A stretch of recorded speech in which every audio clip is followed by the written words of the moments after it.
memperkenalkan narasumber kita pada pagi hari ini, yaitu dengan Bapak Cahyadi ya. Nah, Bapak Cahyadi ini saat ini menjabat sebagai Koordinator HSE atau Health Safety Environmental, yang fokus dalam membantu klien untuk mengimplementasikan sistem manajemen lingkungan. Kemudian ada sistem manajemen K3 dan membantu klien dalam pendampingan proper. Kemudian Bapak Cahyadi ini juga membantu dalam penyusunan dan pembuatan dokumen lingkungan, yaitu dokumen UKLPL dan dokumen RKLPL maupun AMDAL. Kemudian Bapak Cahyadi ini juga membantu klien dalam penetapan potensi bahaya besar dan menengah atau DPPB ya. Kemudian Bapak Cahyadi ini juga menjadi konsultan yang aktif dalam membantu klien untuk mengimplementasikan sistem manajemen anti suap atau anti bribery. Nah, ini ada pengalaman dan pelatihan yang pernah Bapak Cahyadi ikutin ya. Pertama terkait dengan konsultan lingkungan di CV Citra Kalpataru. Kemudian juga mengisi training di NQA PECB sebagai lead auditor for ISO 37001. Kemudian sertifikasi sebagai lead auditor ISO 45001, kemudian transition course ISO 14000 dan pengalaman mengikuti training lainnya. Kemudian pengalaman sebagai konsultan, Bapak Cahyadi ini pernah memberikan konsultasi di PT Waskita Karya Realty, kemudian PT Semen Indonesia Group, kemudian ada PT Cikarang Mestindo, dan perusahaan-perusahaan besar lainnya. Oke, selanjutnya akan saya bacakan terkait dengan safety induction ya pada pagi hari ini. Selanjutnya kita bisa langsung masuk ke materi webinar pada pagi hari ini ya. Terima kasih, selamat pagi. Assalamualaikum warahmatullahi wabarakatuh. Waalaikumsalam warahmatullahi wabarakatuh. Oke, mudah-mudahan dalam kondisi sehat walafiat ya Bapak Ibu ya, walaupun masih di masa pandemi gitu ya, dan pandeminya mungkin sudah mulai akan beranjak ke endemi gitu ya, dan di bulan puasa juga ya, semoga kegiatan kita ini bermanfaat untuk Bapak Ibu, menambah pahala di saat melakukan ibadah puasa, sekaligus kita coba melakukan diskusi ya terkait dengan pelaksanaan program penilaian peringkat kinerja perusahaan dalam pengelolaan lingkungan hidup. Sudah terlihat ya Bapak Ibu tampilan daripada materi saya. Sebelumnya saya ucapkan terima kasih banyak untuk Bapak dan Ibu yang sudah hadir pada diskusi kita ya. Saya bilangnya diskusi karena sebenarnya terkait dengan penyampaian atau sosialisasi mengenai proper ini harusnya kewajiban daripada Kementerian Lingkungan Hidup. Tapi kami Sentra Sistem sebagai salah satu provider yang memang salah satunya fokus terhadap pengelolaan lingkungan, kita di sini coba menggait ya Bapak dan Ibu sebagai partner-partner kita yang biasa mungkin bekerja sama dengan Sentra Sistem untuk coba kita sama-sama melakukan diskusi terhadap program penilaian peringkat kinerja perusahaan dalam pengelolaan lingkungan hidup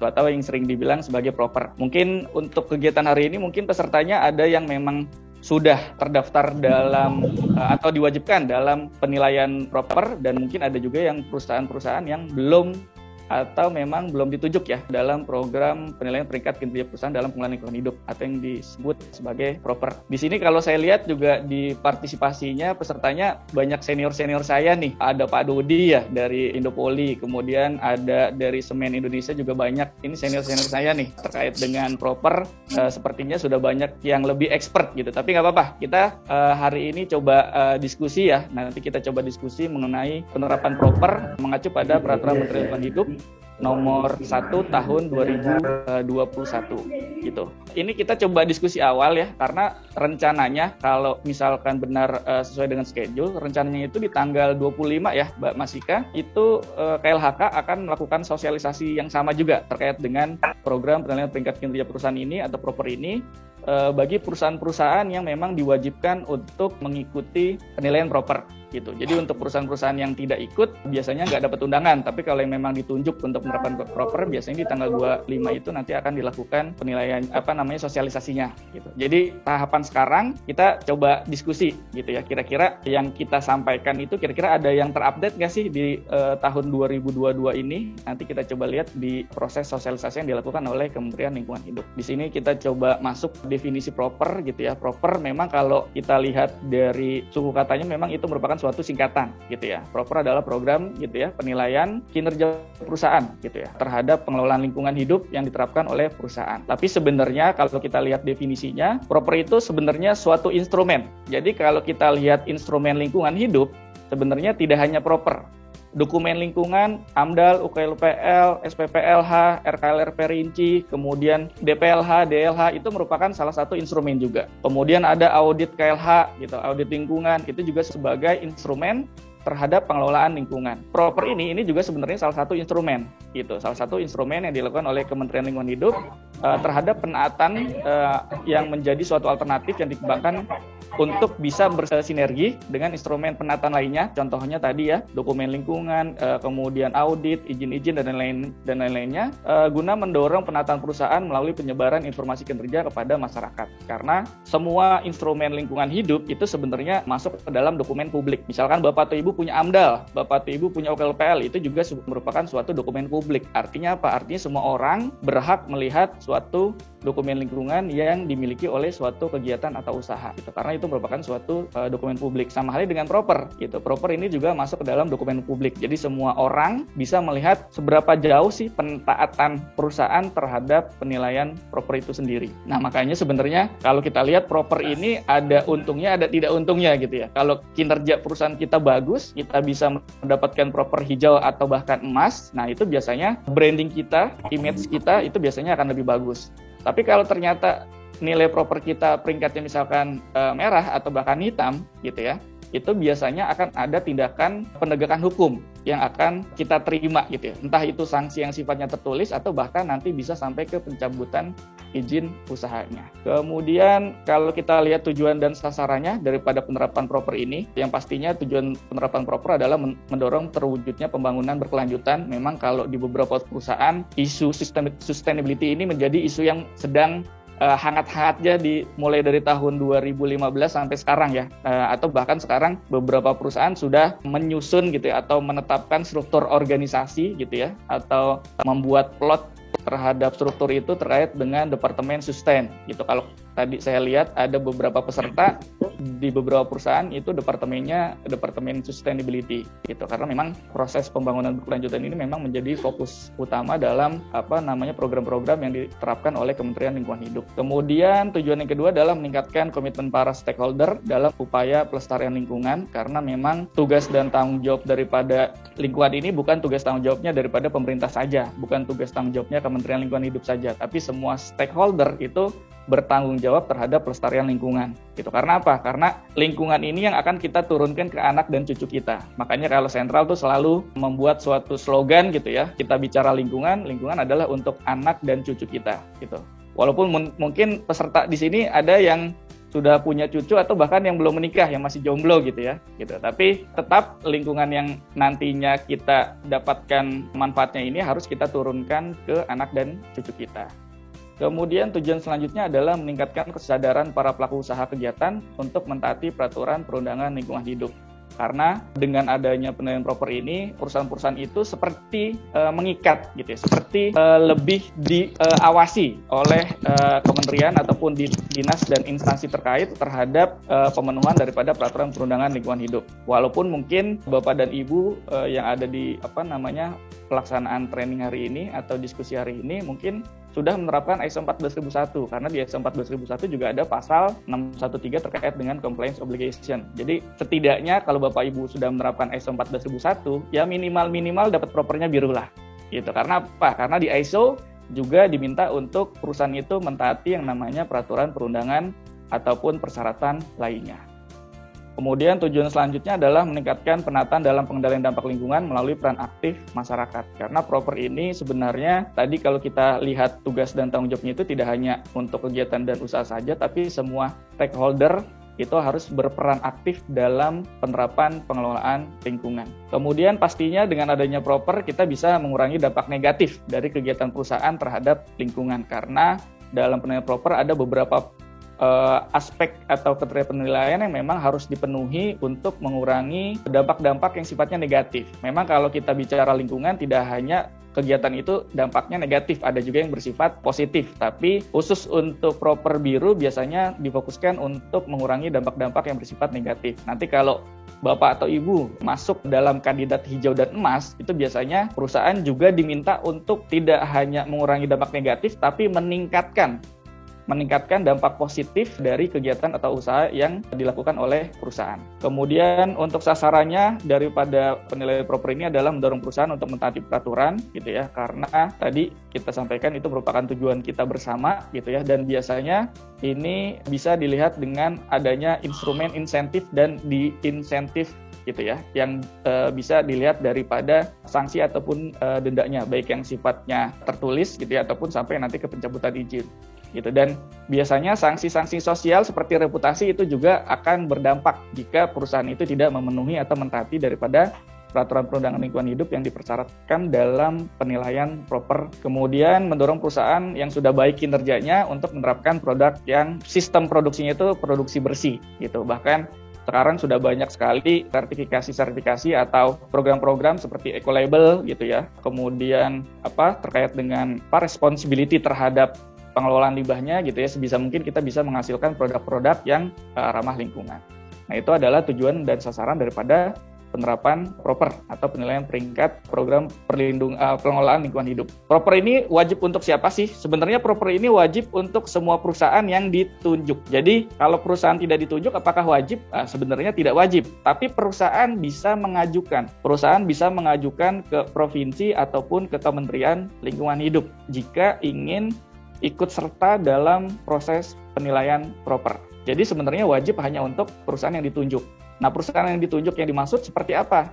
Dalam Permen LHK nomor 1 tahun 2021, di situ di pasal 11 disebutkan yang ditunjuk itu adalah, yang pertama adalah peserta proper yang memiliki persetujuan lingkungan yang terdaftar di Simpel. Nah, ini mungkin ada beberapa perusahaan yang akhirnya, wah saya nggak mau ikut proper Pak, karena nanti kalau proper bisa dapat hitam, dapat merah, saya nggak mau ikut. Akhirnya dia tidak daftar dalam Simpel. Sebenarnya itu akan lebih bermasalah dibandingkan dia mendaftarkan di proses simpelnya gitu. Karena apa? Karena sekarang persetujuan lingkungan atau dokumen lingkungan itu sudah tidak diterima pelaporannya itu ke kementerian dalam bentuk hard copy. Sekarang semua pelaporan pengelolaan lingkungan, semua pelaporan kinerja lingkungan, semuanya dilaporkan secara online dengan metode akun simpel, sistem pelaporan elektronik. Jadi kalau perusahaan menganggap bahwa Pak saya nggak mau daftar simpel, alasannya apa?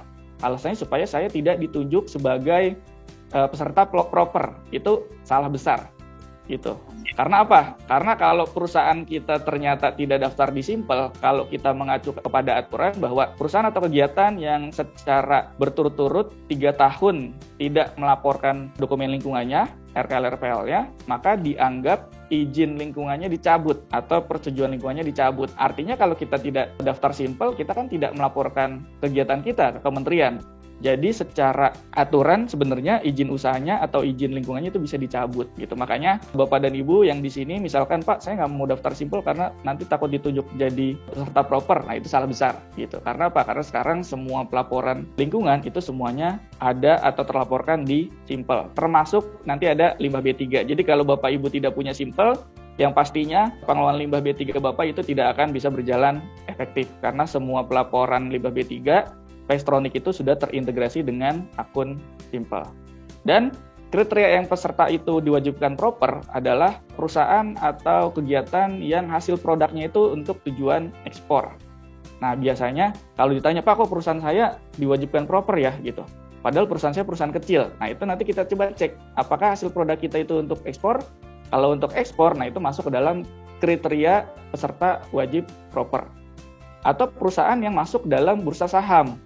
Gitu. Misalkan kita sudah IPO Pak, kita sudah TBK gitu. Ya pantas perusahaan Bapak dan Ibu masuk ke dalam kriteria peserta wajib proper. Atau perusahaan atau kegiatan yang menjadi perhatian masyarakat gitu, baik dalam lingkungan regional ataupun nasional. Misalkan sering kali ada komplain dari masyarakat, sering kali ada keluhan dari masyarakat gitu. Keluhannya disampaikan ke instansi terkait, entah itu di level kabupaten kota, provinsi ataupun kementerian. Nah, biasanya itu akan dimasukkan ke dalam peserta wajib proper. Kemudian selanjutnya ada yang skala kegiatannya itu yang signifikan atau berdampak penting terhadap lingkungan. Biasanya sih perusahaan-perusahaan yang wajib AMDAL itu wajib untuk mengikuti proper gitu, karena kalau kita lihat ke dalam aturan kegiatan yang masuk ke dalam dampak penting itu biasanya kegiatan yang dokumen lingkungannya itu berupa AMDAL gitu. Tapi kembali lagi nanti tergantung dari penilaian penapisan daripada provinsi ataupun KLH ataupun kabupaten dan kotanya. Dan yang terakhir adalah tidak dalam pengenaan sanksi administrasi. Misalkan, Pak, kemarin perusahaan saya izinnya sudah dibekukan, ya berarti nggak bisa didaftarkan dalam peserta proper. Jadi benar-benar tidak ada sanksi administrasi yang dikenakan terhadap suatu perusahaan ataupun kegiatan usaha. Seperti itu. Jadi Bapak dan Ibu jangan kepedean nih, oh saya nggak mau daftar simple gitu karena takut jadi peserta proper. Nah ini nanti lihat dulu aja di A sampai E, kita ada nggak nih? Kalau ternyata A sampai E kita nggak ada, ya berarti jangan kepedean untuk didaftarkan menjadi peserta proper gitu. Jadi simple itu adalah suatu kewajiban. Kalau kita tidak mendaftarkan simple, ya siap-siap aja nanti akan ada sanksi dari penegakan hukum, baik dari kabupaten kota, provinsi ataupun Kementerian Lingkungan Hidup. Selanjutnya ini kita sampaikan kriteria proper. Jadi kriteria proper ini kalau dulu kan sebenarnya mengacu pada Permen LH yang tahun 2014 ya. Kemudian kalau sekarang ada Permen LHK nomor 1 tahun 2021 tentang penilaian peringkat kinerja perusahaan dalam pengelolaan lingkungan hidup itu sebenarnya sama. Ada kriteria hitam, ada kriteria merah, ada kriteria biru. Nah, untuk kriteria hitam sendiri di sini adalah untuk perusahaan yang melakukan perbuatan atau kelalaian yang menyebabkan terjadinya pencemaran atau kerusakan lingkungan hidup. Contohnya gini, Pak, perusahaan saya kemarin dapat emas, Pak. Gitu. Kemarin saya dapat emas. Kemudian di tahun ini kita mengalami suatu kebakaran yang besar. Kita mengalami suatu kebocoran bahan kimia berbahaya gitu yang bocor mengalir ke perairan. Nah, itu perusahaan langsung kena proper hitam di tahun penilaian proper tersebut. Jadi udah nggak dilihat lagi pemenuhan terhadap pemenuhan peraturannya, kemudian terhadap pengelolanya. Intinya jika ditetapkan sebagai suatu kondisi yang melakukan suatu pencemaran atau kerusakan lingkungan, secara otomatis langsung dapat proper hitam. Seperti itu. Jadi hati-hati Bapak Ibu ya, karena di sini bahasanya tidak hanya yang melakukan secara sengaja gitu, tapi yang tidak sengaja atau yang sifatnya kelalaian itu juga nanti bisa kena langsung proper hitam. Seperti itu. Jadi Bapak Ibu benar-benar harus bisa melakukan pengendalian terhadap dampak-dampak lingkungan gitu, supaya pencemaran itu tidak terjadi baik ke udara, air, tanah ataupun yang lainnya. Itu langsung kena proper hitam. Kalau untuk yang merah sendiri adalah perusahaan yang melakukan upaya pengelolaan lingkungan hidup, tapi masih ada beberapa yang belum sesuai dengan ketentuan peraturan perundangan. Misalkan dokumen lingkungannya sudah lengkap, izin-izinnya sudah lengkap, tapi ada beberapa parameter, misalkan ketentuan teknisnya nggak diisi, atau ada ketentuan teknisnya yang tidak dilakukan di lapangan, gitu. Nah itu nanti biasanya kena proper merah, artinya ada aturan yang masih belum terpenuhi. Kalau untuk yang biru, nah ini biru adalah compliance nih. Jadi bicaranya perusahaan itu telah melakukan upaya pengelolaan lingkungan hidup sesuai dengan ketentuan peraturan perundangan yang berlaku. Peraturan perundangan yang berlaku kan misalkan ada tentang limbah B3, mereka punya tempat penyimpanan limbah B3-nya.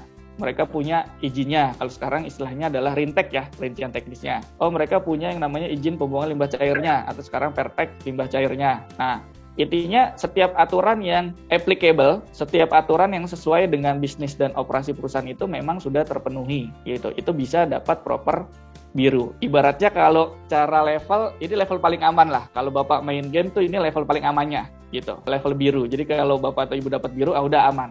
Gitu. Artinya apa? Artinya peraturan perusahaan kita itu sudah memenuhi peraturan perundangan yang ditetapkan.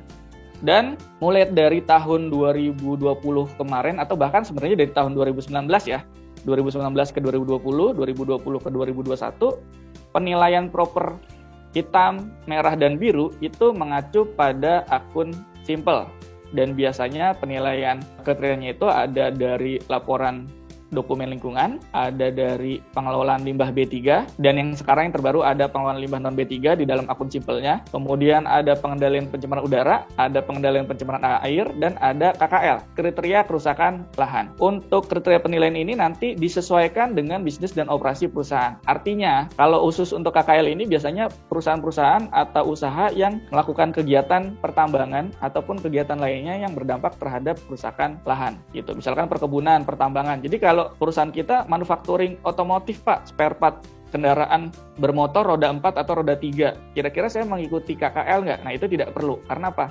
Karena memang secara bisnis dan operasional tidak ada yang berdampak terhadap kerusakan lahan. Jadi nanti dalam proses penilaiannya KKL-nya nanti akan dikecualikan. Nah, begitupun dengan yang PPA, pengendalian pencemaran air. Misalkan kita statement bahwa, Pak, kita nggak ada air limbah yang dihasilkan.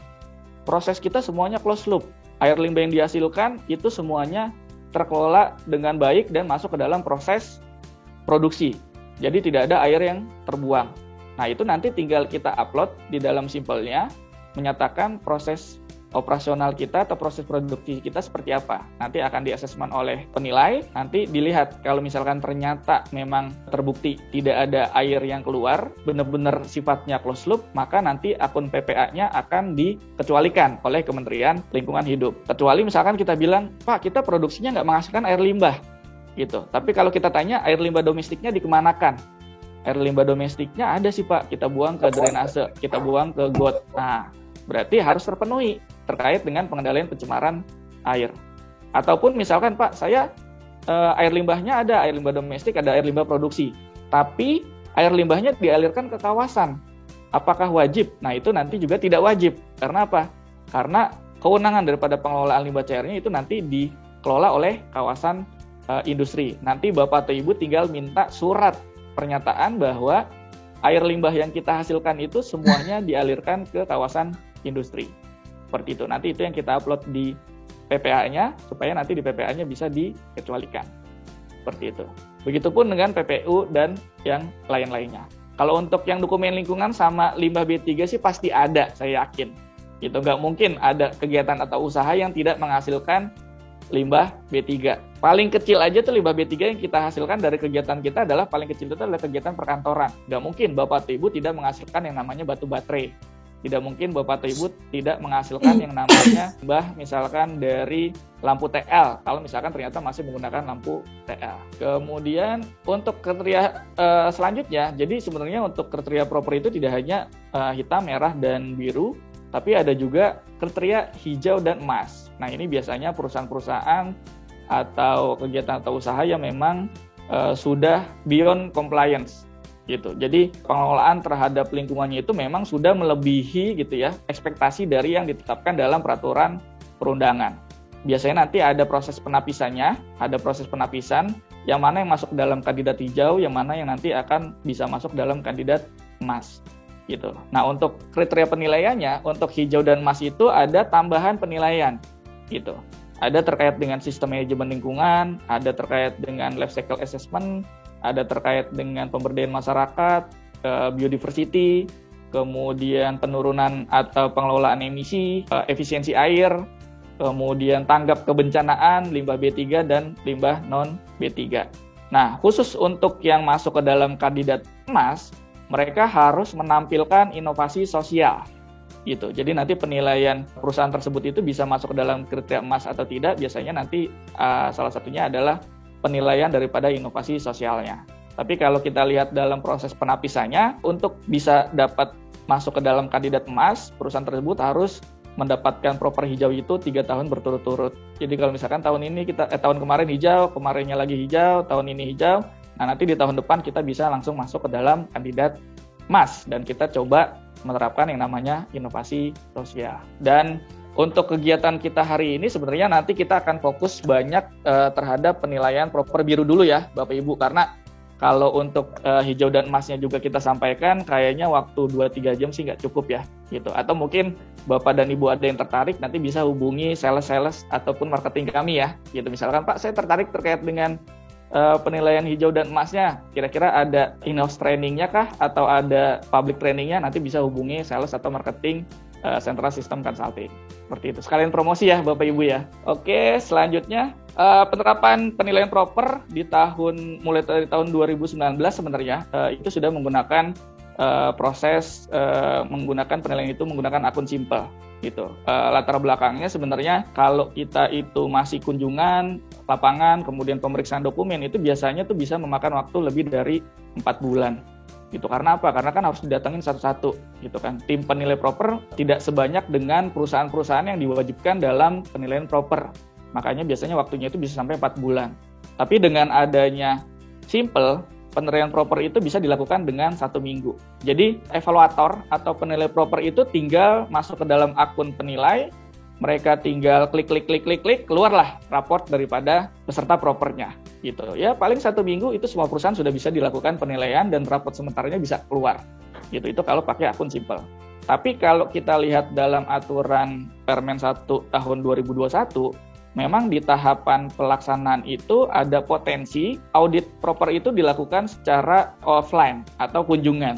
Tapi biasanya pelaksanaan itu tergantung dari tim evaluatornya, apakah mau offline atau online saja cukup. Dan beberapa pengalaman sih kalau yang offline itu untuk perusahaan-perusahaan yang baru gitu ya, yang kepesertanya itu baru. Misalkan, Pak, tahun kemarin saya enggak, Pak, tahun ini saya diminta untuk proper. Nah itu jaga-jaga saja, dikhawatirkan nanti audit propernya itu secara offline gitu. Walaupun nanti yang dicek di simpelnya juga, tapi dikhawatirkan nanti ada kunjungan lapangan. Jadi jangan hanya disiapkan di simpelnya, tapi di lapangannya pun harus benar-benar disiapkan juga sesuai dengan ketentuan teknis yang ditetapkan dalam penilaian kriteria proper. Seperti itu. Nah ini mekanismenya yang diatur di dalam Permen LHK nomor 1 tahun 2021. Secara konsep sih sama ya. Ada perencanaan, ada pelaksanaan, ada evaluasi dan ada actionnya. Mereka juga menerapkan konsep PDCA, planning, do, check dan action. Bukan planning, delay, cancel again gitu. Seringnya kan direncanakan, kemudian ditunda dulu, kemudian gagal maning, katanya gitu ya. Planning, delay, cancel again. Tapi ini benar-benar menerapkan yang namanya planning, do, check, action. Kemudian, di sini penilaian proper yang memang diajukan di akun simple itu ada 5 yang muncul ya. Itu ada dokumen lingkungan, ada pengendalian pencemaran udara, air, limbah B3, dan yang terbaru ada limbah non B3. Walaupun sebenarnya mungkin Bapak Ibu sudah coba-coba untuk isi limbah non B3, tapi ternyata masih belum bisa. Gitu, kayaknya memang masih didevelop oleh penilai proper. Terakhir kali sih 2 minggu atau 1 bulan lalu itu saya cek masih belum bisa gitu. Jadi kita pengen isi itu masih belum bisa karena mungkin ada kebutuhan-kebutuhan yang memang harus didetailkan kali ya di dalam penilaian limbah non B3. Dan kalau kita lihat sebenarnya pemanfaatan limbah non B3 di sini terfokuskan sesuai dengan yang diatur dalam Permen LHK nomor 19 tahun 2021 terkait dengan pengelolaan limbah non B3 yang dimana pengelolaan limbah non B3 yang diatur itu yang mengacu pada PP 22 tahun 2021 terkait dengan limbah-limbah B3 yang dikecualikan atau limbah-limbah B3 yang dirubah menjadi limbah non B3. Contohnya misalkan faba, clay ash, bottom ash gitu untuk kegiatan PLTU. Nah, itu biasanya sudah masuk ke dalam kategori limbah non B3. Tapi di luar dari kegiatan PLTU ya masih masuk ke dalam kategori limbah B3. Kemudian ada steel slag dan lain-lain gitu. Nah, itu nanti sebenarnya masuknya ada di Siraja pengelolaan limbah B3, tapi untuk menu yang 2021 yang terbaru. Di sana itu nanti ada pengelolaan limbah non B3-nya. Tapi sejauh ini belum bisa dibuka. Kemarin saya pikir akan masuk menjadi penilaian di 2022, tapi terakhir kali saya coba masih belum bisa. Kita nggak tahu nanti di tanggal 25 April besok, apakah sosialisasinya untuk pengelolaan limbah non B3 sudah bisa diinput di dalam akun simple gitu. Soalnya KLHK itu memang agak sedikit unik juga ya. Kadang seringkali ada aturan-aturan yang keluar itu di akhir-akhir. Jadi Bapak Ibu sudah disiapin aja data-data limbah non B3 yang dimanfaatkan. Misalkan kita memanfaatkan limbah faba nih gitu. Nah, itu udah disiapin aja data-datanya, logbooknya, masuknya kapan, keluarnya kapan gitu. Khawatirnya takutnya diminta untuk diupload di 2022 ini. Mudah-mudahan sih nggak di 2022 ya, gitu. Mudah-mudahan nanti di 2023. Kemudian untuk yang KKL juga sama, ini nanti tergantung dari bisnis dan operasionalnya. Kalau misalkan kita bukan merupakan kegiatan pertambangan, itu biasanya akun KKL-nya tidak akan muncul. Dan biasanya muncul ini untuk KKL kita request gitu, karena beberapa perusahaan masuk ke dalam kegiatan tambang tapi ternyata KKL-nya tidak muncul gitu. Nah, itu nanti kita bisa request ke PLHK. Jadi benar-benar harus kita lebih aktif ya. Jadi proper itu kita lebih aktif ke penilai. Jangan sampai nanti kita pasif ikutin alur saja gitu. Karena kalau ikutin alur saja ya seringkali banyak aturan-aturan yang baru, banyak mekanisme-mekanisme baru yang kita nggak tahu, akhirnya proper kita merah. Oke, tadi saya sampaikan kita untuk hari ini kita coba fokus dan diskusi terkait dengan penilaian proper biru dulu ya Bapak Ibu ya. Dan mungkin kita bisa fokuskan juga untuk yang PPA, PPU, dokumen lingkungan, dan PLB3. Untuk yang KKL, nanti mungkin bisa diskusi gitu ya dalam pengisiannya, tapi kalau saya lihat pesertanya lebih banyak yang manufacturing ya, jadi untuk yang KKL-nya mungkin nanti bisa kita agendakan di lain waktu. Seperti itu. Selanjutnya di sini ada kriteria penilaian yang pertama terkait dengan penilaian dokumen lingkungan atau sekarang istilahnya jadi persetujuan lingkungan. Kalau dulu mungkin Bapak Ibu sering dengar izin lingkungan ya, tapi kalau sekarang istilahnya persetujuan lingkungan sesuai dengan PP 22 tahun 2021. Ya ini ganti nomenklatur sih sebenarnya. Kalau secara prosesnya perizinannya ini mirip dengan yang aturan yang lama tuh, yang dulunya belum ada izin lingkungan gitu. Jadi dokumen lingkungan itu sebenarnya dipersamakan sebagai persetujuan lingkungan jika pengajuannya memang prosesnya adalah pengajuan proses persetujuan lingkungannya. Untuk item penilaiannya, untuk dokumen lingkungan di sini ada 3 penilaian gitu ya. Kalau kita mengacu pada Permen 1 tahun 2021 dan mengacu pada Permen LHK nomor 87 tahun 2016 terkait dengan kewajiban simpel, di sini ada 3 poin yang perlu dipenuhi oleh perusahaan untuk bisa mendapatkan proper biru gitu. Di sini sudah dipisahkan perusahaan mana sih yang akan dapat biru, yang mana yang akan dapat merah, yang mana yang akan dapat hitam. Khusus untuk dokumen lingkungan tidak ada yang perusahaan itu mendapatkan penilaian hitam karena memang dokumen lingkungan ini lebih ke dokumentasi ya, lebih ke komitmen perusahaan terhadap rencana pengelolaan dan rencana pemantauan yang dilakukan oleh perusahaan dari suatu kegiatan atau usahanya. Gitu. Nah, di sini untuk evaluasi kinerjanya itu ada kepemilikan dokumen lingkungan atau persetujuan lingkungan itu sendiri, ada proses pelaksanaan dokumen lingkungannya, dan ada proses pelaporan. Gitu. Ada proses pelaporannya. Nah, untuk penilaian proper biru yang dibilang sebagai proper biru itu adalah untuk perusahaan-perusahaan yang memiliki dokumen lingkungan yang terupdate atau yang terbaru. Nah, ini Bapak atau Ibu harus perhatikan nih dokumen lingkungannya. Jangan sampai ternyata dokumen lingkungannya dari tahun 90, misalkan 98, dari tahun 2000. Tapi sampai sekarang dokumennya nggak pernah diupdate. Gitu. Padahal sebenarnya sudah banyak perubahan. Ada perubahan penambahan mesin, ada perubahan luasan bangunan, ada perubahan luasan lahan, ada perubahan rencana pengelolaan, dan ada perubahan-perubahan lainnya yang diatur dalam PP 22 tahun 2021. Tapi dokumen lingkungannya nggak pernah diupdate dengan alasan kan tiap 6 bulan saya laporan Pak. Beda antara laporan dokumen lingkungan dengan dokumen induk lingkungannya itu sendiri itu berbeda gitu. Kalau dokumen pelaporan itu memang kewajibannya 6 bulan sekali kita laporkan, atau bahkan ada beberapa perusahaan yang kewajibannya itu melaporkan secara 3 bulan sekali, tergantung dari tim penilai daripada dokumen lingkungannya gitu. Karena ada beberapa perusahaan yang 3 bulanan gitu. Nah, itu harus dicek dulu gitu. Kita masih update nggak nih dokumen lingkungannya gitu. Kalau tidak update, nah bisa jadi nanti kena di proper merah. Karena apa? Karena proper merah itu adalah perusahaan yang memiliki dokumen lingkungan tapi tidak dilakukan updating ataupun keterbaruan gitu.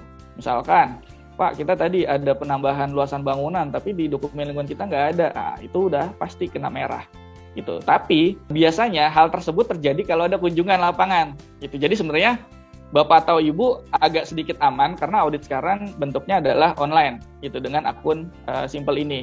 Jadi kalau kita input dokumen lingkungannya, kemudian dari dinas penilainya, dari provinsi ataupun KLHK-nya itu tidak mengetahui, ya aman-aman aja sih dokumen lingkungannya.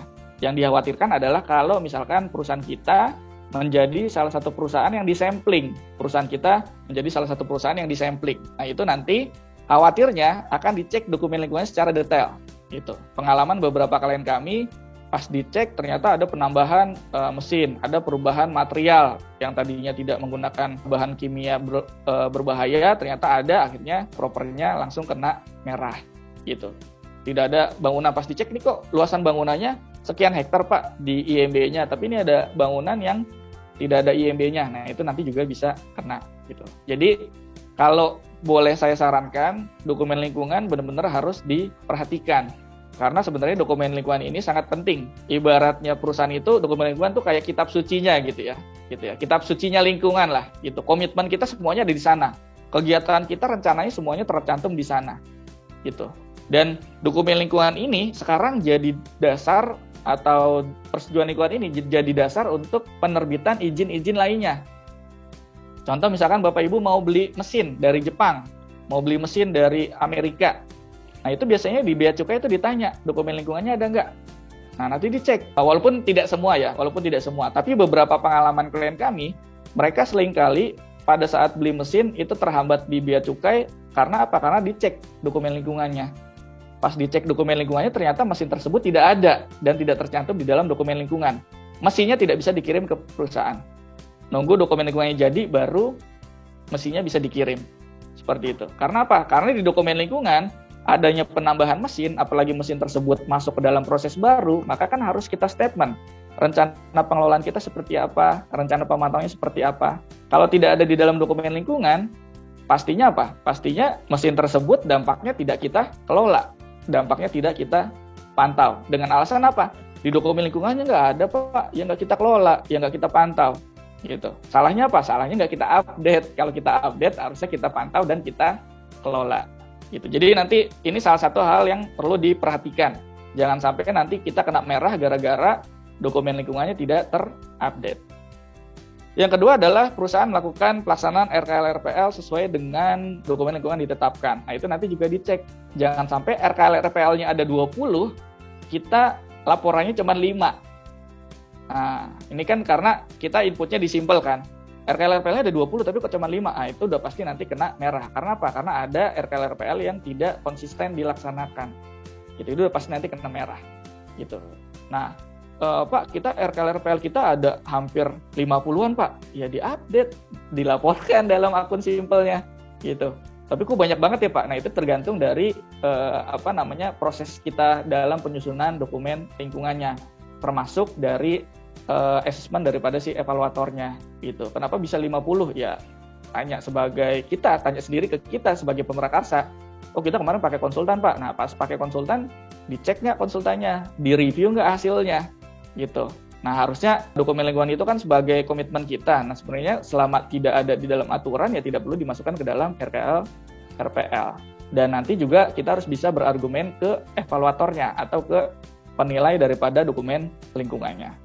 Yang terakhir, aspek penilaian di dokumen lingkungan adalah kita harus melaporkan dokumen lingkungan ataupun persetujuan lingkungannya. Kemana? Kalau di dalam aturan bilangnya, yang utama sih sebenarnya ke kabupaten atau kota, ke provinsi, dan ke KLHK. Kalau ke KLHK masih menggunakan akun simpel. Untuk kabupaten, kota, dan provinsi, ada beberapa kabupaten, kota, dan provinsi yang memang sudah menggunakan online. Gitu, aplikasi seperti simpelnya KLHK gitu. Tapi ada beberapa perusahaan yang masih hard copy gitu. Nah untuk yang hard copy berarti tetap harus laporan Pak, tetap. Jadi ke kabupaten, kota, provinsi itu tetap harus laporan hard copy. Soalnya pernah ada pengalaman klien kita juga, simpelnya lengkap, kabupaten kotanya lengkap, dilaporkan setiap 6 bulan, di provinsinya nggak pernah dilaporkan. Akhirnya kena merah raport sementaranya. Habis itu kita sanggahan, kita laporkan, langsung bisa dapat biru lagi. Seperti itu. Jadi nanti perlu diperhatikan ya Bapak Ibu untuk laporan ini. Jangan mentang-mentang sekarang udah pakai simple, tapi yang kabupaten, kota, dan provinsinya akhirnya dilewatkan. Nah di sini ada beberapa hal yang tadi yang saya bilang perlu diperhatikan dalam penilaian proper ini. Yang pertama tadi status keterbaruan dokumen lingkungan. Jadi nanti benar-benar harus Bapak atau Ibu lihat apakah ada perubahan-perubahan yang diatur dalam PP 22 tahun 2021. Kalau misalkan ada, ya buru-buru dilakukan perubahan gitu. Nah khusus untuk perusahaan-perusahaan tadi, misalkan perusahaan-perusahaan yang menghasilkan limbah B3 yang menjadi limbah non B3 gitu, misalkan PLTU gitu ya. Pak, kita ada PLTU gitu. Kemudian PLTU kita ngasilin limbah faba, fly ash, bottom ash. Kita mau rubah menjadi limbah non B3. Ya dokumen lingkungannya buru-buru dilakukan perubahan. Gitu. Karena apa? Karena kriteria limbahnya itu berubah, yang tadinya limbah B3 menjadi limbah non B3. Itu karena ada kewajiban di Permen LHK nomor 19 tahun 2021 terkait dengan pengelolaan limbah non B3. Nah, mereka harus, perusahaan-perusahaan yang menghasilkan limbah B3 menjadi limbah non B3, mereka harus rubah dokumen lingkungannya atau persetujuan lingkungannya. Untuk detail cara pengajuan persetujuan lingkungan ya nanti mungkin bisa diadakan acara webinar selanjutnya ya Bapak Ibu ya. Nanti mungkin kalau ada yang tertarik bisa ikut, atau mau buru-buru juga gitu ya, bisa aja nanti kontak juga marketing atau sales kami untuk in-house training ataupun public trainingnya. Promosi lagi Bapak Ibu. Kemudian yang kedua yang perlu diperhatikan adalah kesesuaian matriks RKLFPL dengan dokumen lingkungan yang diinput di Simpel ya. Gitu. Kalau matriksnya bilang 20, di inputnya 20, matriksnya bilang 50, di inputnya 50. Seperti itu. Karena khawatirnya nanti ada kunjungan, nanti kena di kunjungan, dan Simpel ini kan mereka nanti penilaiannya sudah otomatis ya, dikhawatirkan terbaca gitu, di matriksnya 20 tapi di laporannya cuma 5, nah itu kan ada yang 15 tidak terlaporkan, nah, itu biasanya terbaca oleh akun Simpelnya sehingga nanti raportnya bisa merah. Kemudian kelengkapan data pengisian pelaporan dengan matriks yang diinput juga, nah itu juga nanti harus dicek kesesuaiannya, termasuk tanda terima laporan yang sifatnya hard copy. Kalau misalkan ternyata kabupaten, kota, ataupun provinsinya itu masih hard copy, nah itu nanti harus dipastikan tanda terimanya ada. Supaya apa? Supaya nanti pada saat penilaian kita dapat merah, dianggapnya tidak laporan ke kabupaten, kota, atau provinsi, kita punya buktinya. Jadi pada saat sanggahan kita bisa menunjukkan. Gitu. Jangan sampai nanti kita bilang sudah laporan, tanda terimanya tidak ada, ditanya sama penilai provinsi ataupun KLHK-nya pada saat sanggahan, kita nggak bisa jawab. Yang terakhir ada tanda terima elektronik dalam akun Simpel. Nah ini juga jangan sampai lupa ya, ini yang di kolom samping nih ada gambar bukti tanda terima elektronik gitu ya, jangan sampai lupa untuk dicetak. Jangan cuman, udah keluar draftnya, terus abis itu tidak dicetak, tidak disimpan. Nah itu nanti nggak terdaftar Pak. Jadi walaupun sudah muncul draft, Bapak di situ nanti ada klik simpan, disimpan, biar nanti tanda terima elektroniknya tersimpan dalam akun Simpelnya. Dan nanti bisa terbaca oleh verifikator ataupun evaluator dari penilai. Untuk tanya jawab nanti, ini ya Pak, sesi lanjutan, mungkin bisa di chat, via chat gitu ya. Ini biar materinya bisa kita sampaikan dulu. Itu fokus pertama ya, di kriteria pertama terkait dengan dokumen lingkungan. Di kriteria kedua terkait dengan pengendalian pencemaran air. Nah, ini Bapak atau Ibu ada beberapa parameter nih yang menjadi suatu penilaian dalam kinerja pengelolaan atau pengendalian pencemaran air. Yang pertama adalah kompetensi personil. Ada PPA, ada yang namanya POPAL. PPA adalah penanggung jawab pengendalian pencemaran air. Kalau dulu Bapak atau Ibu sering dengar disebut sebagai manajer pengendalian pencemaran air, MPPA. Itu tahun 2016 ke bawah, itu mereka sebutannya MPPA. Gitu. Setelah ada aturan Permen LHK nomor 5 tahun 2018, mereka berubah. Ada yang namanya PPA, ada yang namanya POPAL. PPA ibaratnya manajernya, kalau POPAL adalah operatornya. Jadi Bapak atau Ibu kan biasanya ada operator IPAL nih, khusus untuk perusahaan yang mempunyai IPAL ataupun STP untuk limbah cair domestik. Nah, operatornya itu harus memiliki kompetensi penanggung jawab pengendalian operasional air limbah. Gitu, POPAL. Nah, kalau untuk yang manajernya itu juga tetap harus ada gitu. Walaupun sebenarnya istilahnya penanggung jawab ya, nanti levelnya mau manajer kah, mau supervisor kah, mau levelnya staff kah, itu nggak masalah gitu. Tidak harus level manajer, harus PPA, nggak. Mau levelnya supervisor, kompetensi PPA, nggak apa-apa, diperbolehkan. Tidak harus manajer, karena kan masing-masing perusahaan, struktur organisasinya berbeda-beda. Intinya, untuk yang PPA, mereka yang bertanggung jawab, untuk POPAL adalah yang mengoperasikan. Gitu. Kalau kita punya kedua-duanya dapat biru. Kalau kita tidak punya dua-duanya dapat merah. Kalau ada salah satu yang tidak terpenuhi itu dapat merah juga. Gitu. Tapi kalau dia tidak punya dua-duanya itu merah juga sih. Gitu. Karena di dalam penilaian hitam untuk PPA hanya perusahaan yang melakukan pencemaran perairan. Jadi kalau kita tidak melakukan pencemaran perairan itu biasanya minimal banget dapat merah lah, nggak mungkin dapat hitam. Itu poin yang pertama. Evaluasi kinerja yang kedua adalah terkait dengan perizinan. Pastikan perusahaan memiliki izin pembuangan atau pemanfaatan air limbah. Tadi yang kita sampaikan, Pak, kegiatan saya close loop Pak, nggak ada hasil limbah yang dialirkan. Bapak ada kegiatan lain nggak? Apa Pak? Kantor ada limbah cairnya nggak? Ada. Domestik. Dibuangnya kemana? Dibuangnya ke perairan Pak. Nah, berarti harus ada izin pembuangan limbah cair. Atau Pak, kita nggak buang ke air Pak, tapi kita injek. Misalkan perusahaan kita adalah ini oil and gas, misalkan kita ngambil pengeboran, kita ngambil minyak di dasar gitu. Kemudian setelah nanti habis kita injek atau kita sambil nginjek gitu ya. Nah kemudian air limbahnya kita injek lubang pengeborannya. Ya berarti nanti harus ada izin pemanfaatan air limbah ke formasi tertentu. Oh kita nggak buang Pak, kita air limbahnya dimanfaatkan untuk cuci-cuci sama untuk nyiram tanaman. Jadi nggak kita buang ke perairan. Ya tetap ada izin pemanfaatan air limbah untuk proses pencucian ataupun aplikasi ke tanah. Jadi sebenarnya limbah cair itu benar-benar harus kita kendalikan nih. Gitu. Kalau kita lihat sebenarnya harusnya semua kegiatan usaha harusnya ada limbah cair. Nah pertanyaannya apakah limbah cairnya benar-benar close loop, tertutup, tidak ada yang keluar sama sekali, atau ada yang keluar tapi samar-samar gitu ya. Oh kita ada air sih, air bekas cucian wudhu Pak, buat wudhu gitu, wudhu terus ngalir ke drainase, ya tetap limbah cair gitu. Bahkan ada beberapa pendapat dari beberapa penilai lingkungan, air AC Bapak Ibu, air AC itu masuk limbah cair Pak. Dan air AC itu kalau kita buang ke drainase, PPH-nya merah. Karena apa? Karena definisi air limbah adalah setiap air yang keluar dari kegiatan usaha atau proses. Gitu. Artinya apa? AC ada proses kan? Gitu. Padahal airnya bersih ya. Ya tetap dibilang sebagai limbah cair gitu. Air RO saja, air RO yang merupakan air penjulingan itu kalau kita blow down atau kita buang ke badan air itu dibilang sebagai limbah cair gitu. Karena mereka mengacu pada definisi air limbah atau limbah cair. Atau bahkan ada beberapa ahli juga yang bilang bahwa setiap usaha atau kegiatan yang ada manusianya ya, kata kuncinya manusianya, pasti ada air limbahnya gitu. Setidaknya Air limbah domestik tadi gitu pasti ada. Itu makanya mulai dari tahun 2020 2021 kemarin itu banyak perusahaan yang mereka kasih merah tuh, dapat merah dulu di proper raport sementaranya. Karena apa? Karena limbah cair domestiknya belum dikelola. Beruntunglah perusahaan-perusahaan yang berada di dalam kawasan industri gitu. Perusahaan-perusahaan yang berada di dalam kawasan industri, semua air limbahnya dialirkan ke kawasan. Alhamdulillah. Artinya apa? Artinya PPA-nya aman gitu. PPA-nya aman karena apa? Karena air limbahnya semuanya dialirkan ke kawasan industri. Tapi kalau ada kunjungan, tetap harus dipastikan yang di kawasan industri jangan sampai ada air limbah yang dibuang ke drainase. Itu kalau ada kunjungan itu propernya bisa merah juga. Yang sekarang jadi sorotan adalah sekarang kan lagi pandemi. Pandemi itu ada air untuk cuci-cuci, prokes lah ya, cuci tangan. Masuk pabrik, cuci tangan dulu, kemudian baru bisa masuk gitu. Nah itu kita cek air limbahnya dibuang kemana? Dimasukin ke manhole kawasan atau ternyata dibuang ke drainase. Nah seringkali dapat merahnya karena dibuangnya ke drainase.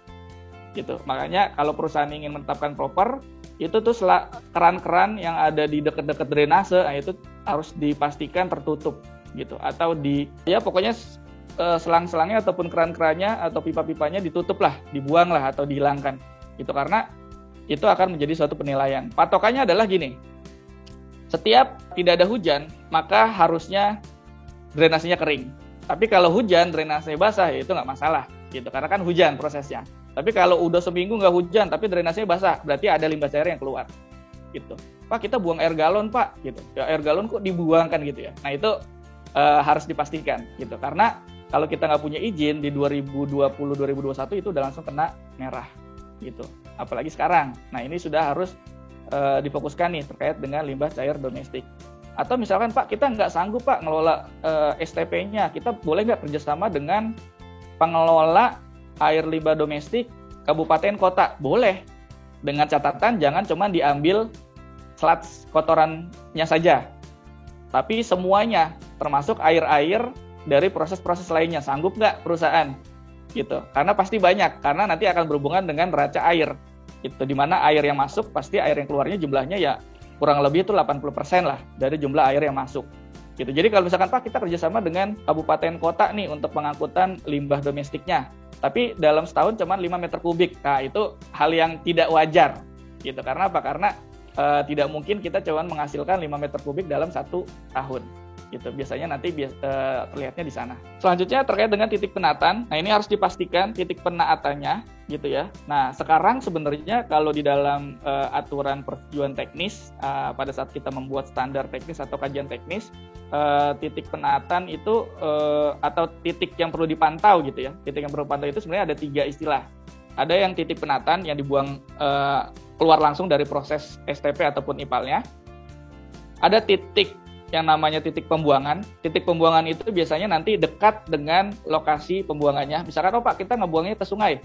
Nah, titik pembuangannya berarti yang ada di titik pembuangan kita buang air limbahnya. Ada titik pemantauan. Titik pemantauan itu adalah upstream dan downstreamnya. Sebelum air limbah dibuang dan setelah air limbah dibuang. Nah, kalau di Pertek yang terbaru sekarang, 3 lokasi itu diminta untuk dilakukan pemantauan.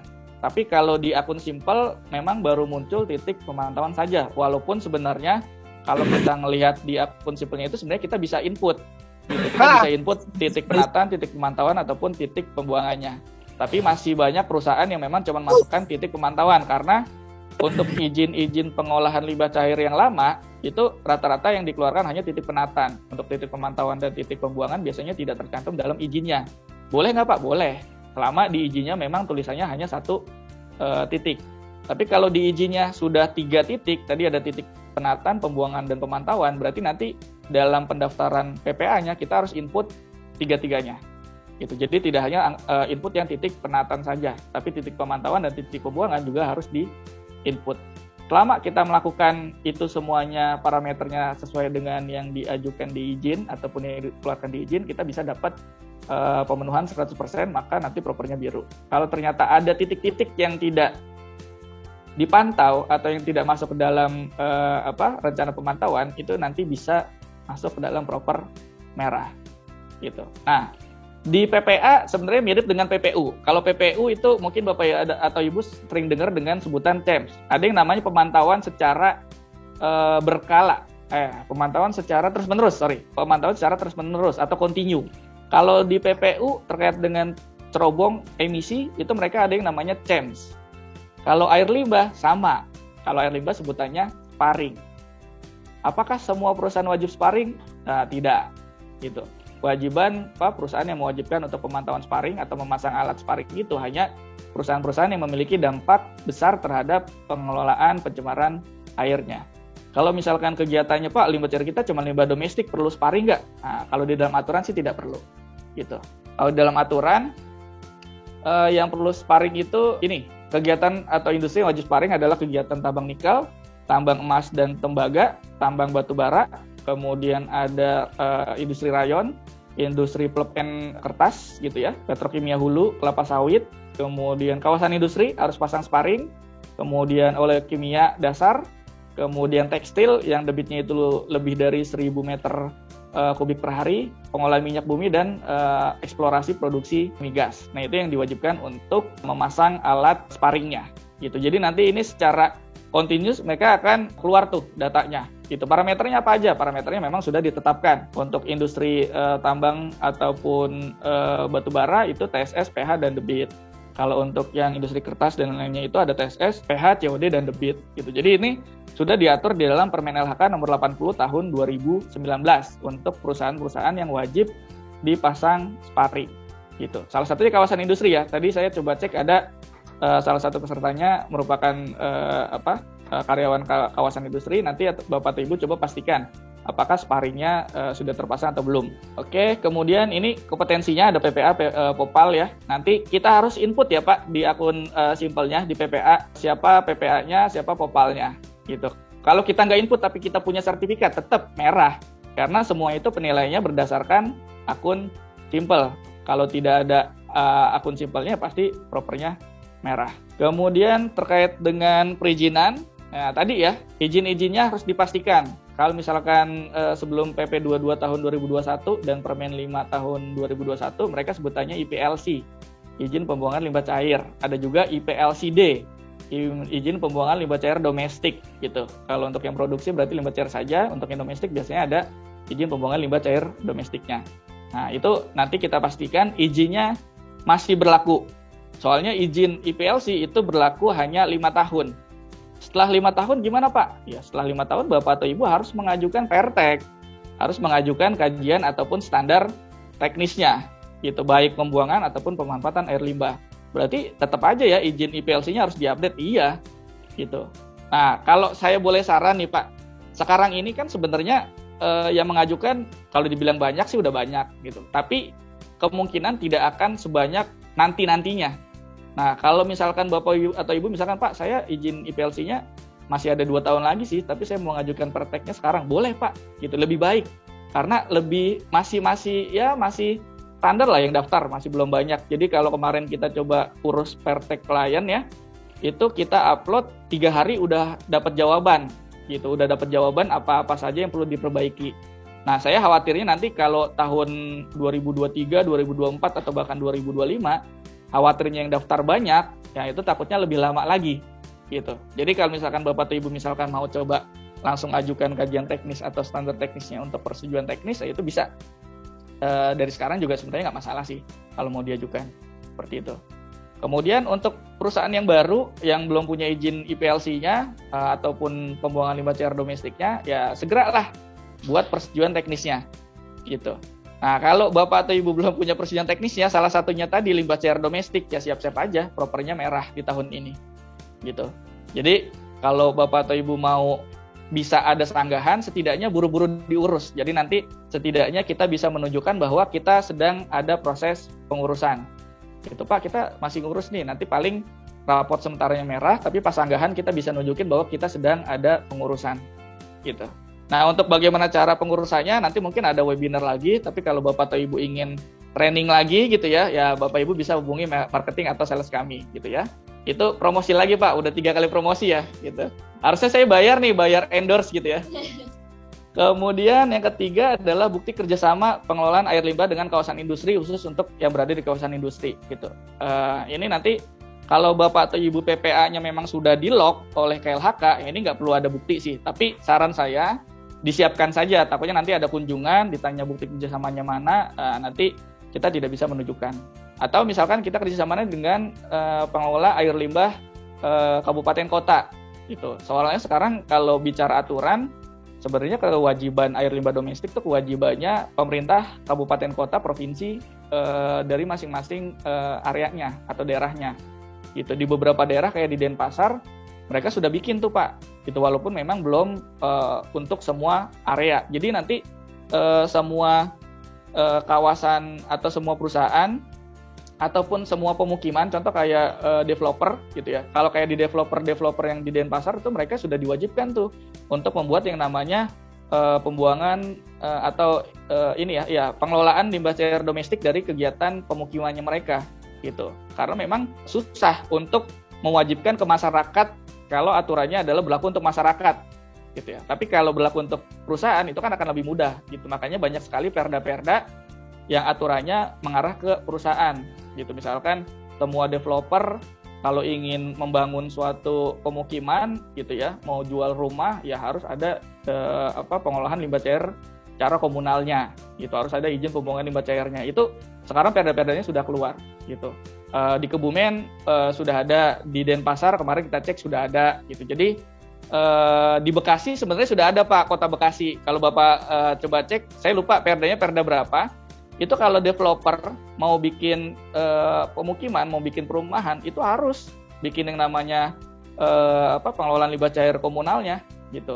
Saya nggak yakin, tapi kalau sekelas Sumarekon, sekelas itu pasti ada, gitu. Sekelas Sumarekon pasti ada, karena pada saat mereka ngajuin AMDAL ataupun dokumen lingkungannya, pasti itu akan menjadi salah satu yang dipersyaratkan. Tapi untuk yang lain-lain sih nggak tahu ya, gitu. Tapi arahannya peraturan daerahnya memang sudah ada, gitu. Dan itu saya apresiasi banget sih, artinya pemerintah memang sudah fokus terhadap limbah cair domestik. Karena kalau kita analisa, sebenarnya yang dampak penting terhadap pencemaran air itu bukan dari industri Pak.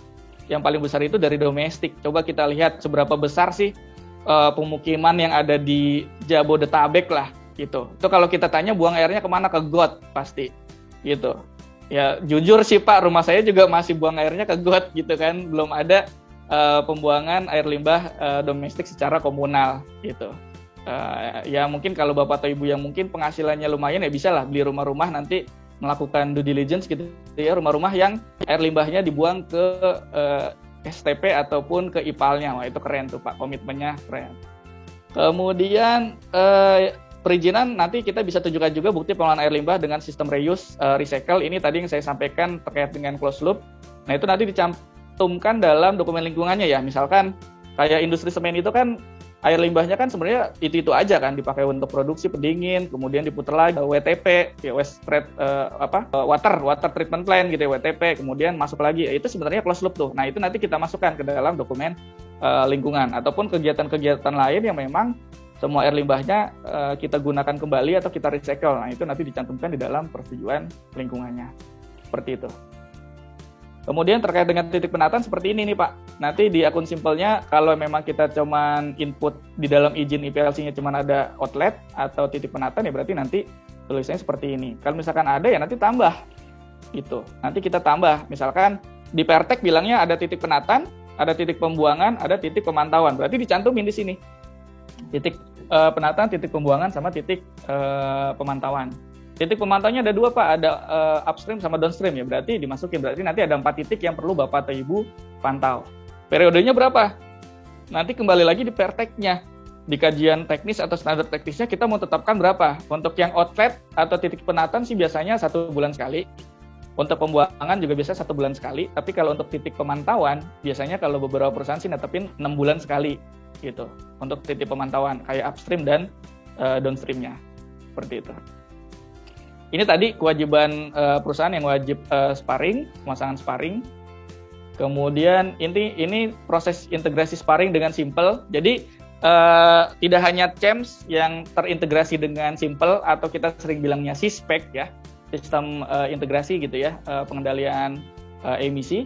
Tapi kalau di PPA atau air limbah sama Pak, harus ada yang namanya sparring juga, harus terintegrasi dengan simple. Gitu. Jadi jangan sampai Pak kita udah pasang sparring tapi simpelnya belum diupdate, ya percuma gitu. Jadi nanti harus tetap diupdate atau diintegrasikan sparringnya ke simpelnya. Nanti tampilannya seperti ini. Tapi kalau kita tidak wajib sparring, nanti di sparringnya itu tidak perlu kita contreng. Nanti kalau tidak perlu kita contreng, nanti tidak akan muncul nih menu di samping sini sparring. Tapi kalau kita contreng sparringnya, nanti akan muncul di sini menu sparringnya untuk yang di PPA-nya. Seperti itu. Nah, kembali lagi Bapak Ibu, kalau ingin tahu tentang simple secara detail, mungkin belum wajib proper, tapi pengen tahu simple kayak apa, ya nanti hubungin aja ya marketingnya atau salesnya sentral ya. Udah promosi yang keempat ya, jadi bisa training, public training atau in-house training gitu ya. Silahkan Bapak Ibu. Nah, ini input data dalam sparringnya.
Diabetes pemimpin? Diabetes pemimpin adalah kondisi di mana pemimpin lebih suka mendengar berita-berita manis daripada berita jelek. Sama seperti diabetes pada manusia, yang menjadi salah satu penyebab dalam kematian. Diabetes pemimpin juga merupakan salah satu penyebab utama matinya organisasi. Saat menerima berita-berita jelek, pemimpin lebih cenderung untuk menolak dengan mengatakan bahwa kita baik-baik saja, berita jelek tersebut pasti salah. akibatnya organisasi tersebut tidak belajar dan organisasi tersebut tidak bisa memperbaiki diri. Saat menerima kritik, pemimpin menganggap orang yang mengkritik itu adalah lawan, bukan kawan. Dan sebaliknya, orang yang berbicara manis akan dianggap sebagai kawan karena mereka dianggap sebagai penurut. Akibatnya, pemimpin dikelilingi oleh orang-orang yang suka memuji pemimpin. Karena hanya suka berita-berita manis, pemimpin jadi terlena sehingga akhirnya mereka terserang diabetes pemimpin yang bisa membunuh sebuah organisasi. Oleh karena itu, jadilah pemimpin yang lebih menyukai berita buruk sebagai inputan untuk menjadi organisasi yang terus belajar dan juga memperbaiki diri. Jangan terlena dengan berita manis yang sering menyesatkan, yang justru bisa membuat pemimpin terbuai karena menganggap semuanya baik-baik saja.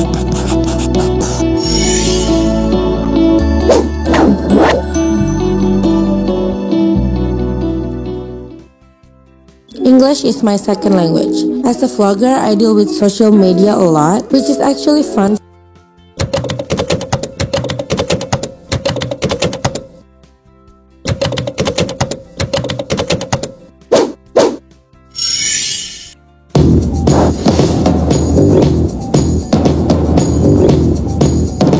Kebanyakan rekan-rekan menyatakan bahwa jika kita membuat produk atau jasa sesuai keinginan pelanggan, maka pelanggan puas. Padahal sebenarnya itu adalah definisi mutu. Kalau kita membuat sesuai keinginan pelanggan, pelanggan itu tidak puas tapi tidak komplit, susuk, biasa saja. Jadi kalau definisi kepuasan pelanggan adalah melebihi ekspektasi dari pelanggan atau menciptakan wow factor.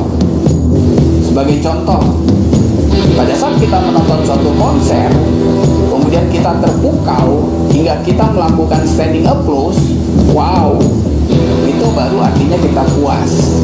Jadi definisi kepuasan pelanggan adalah melebihi ekspektasi daripada pelanggan, melebihi keinginan dari pelanggan, menciptakan wow factor.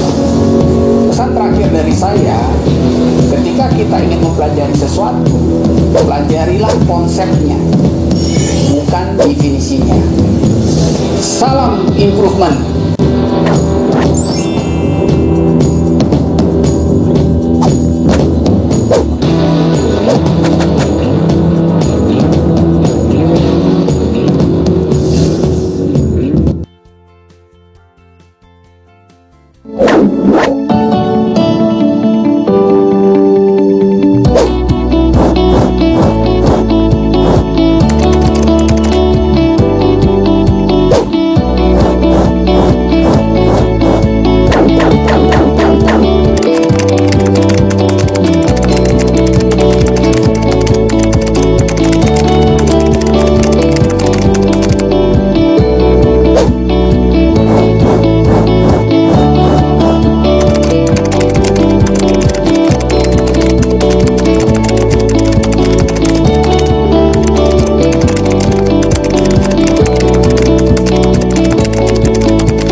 Sekarang kita masuk ke penilaian selanjutnya. Ini masih di pengendalian pencemaran air.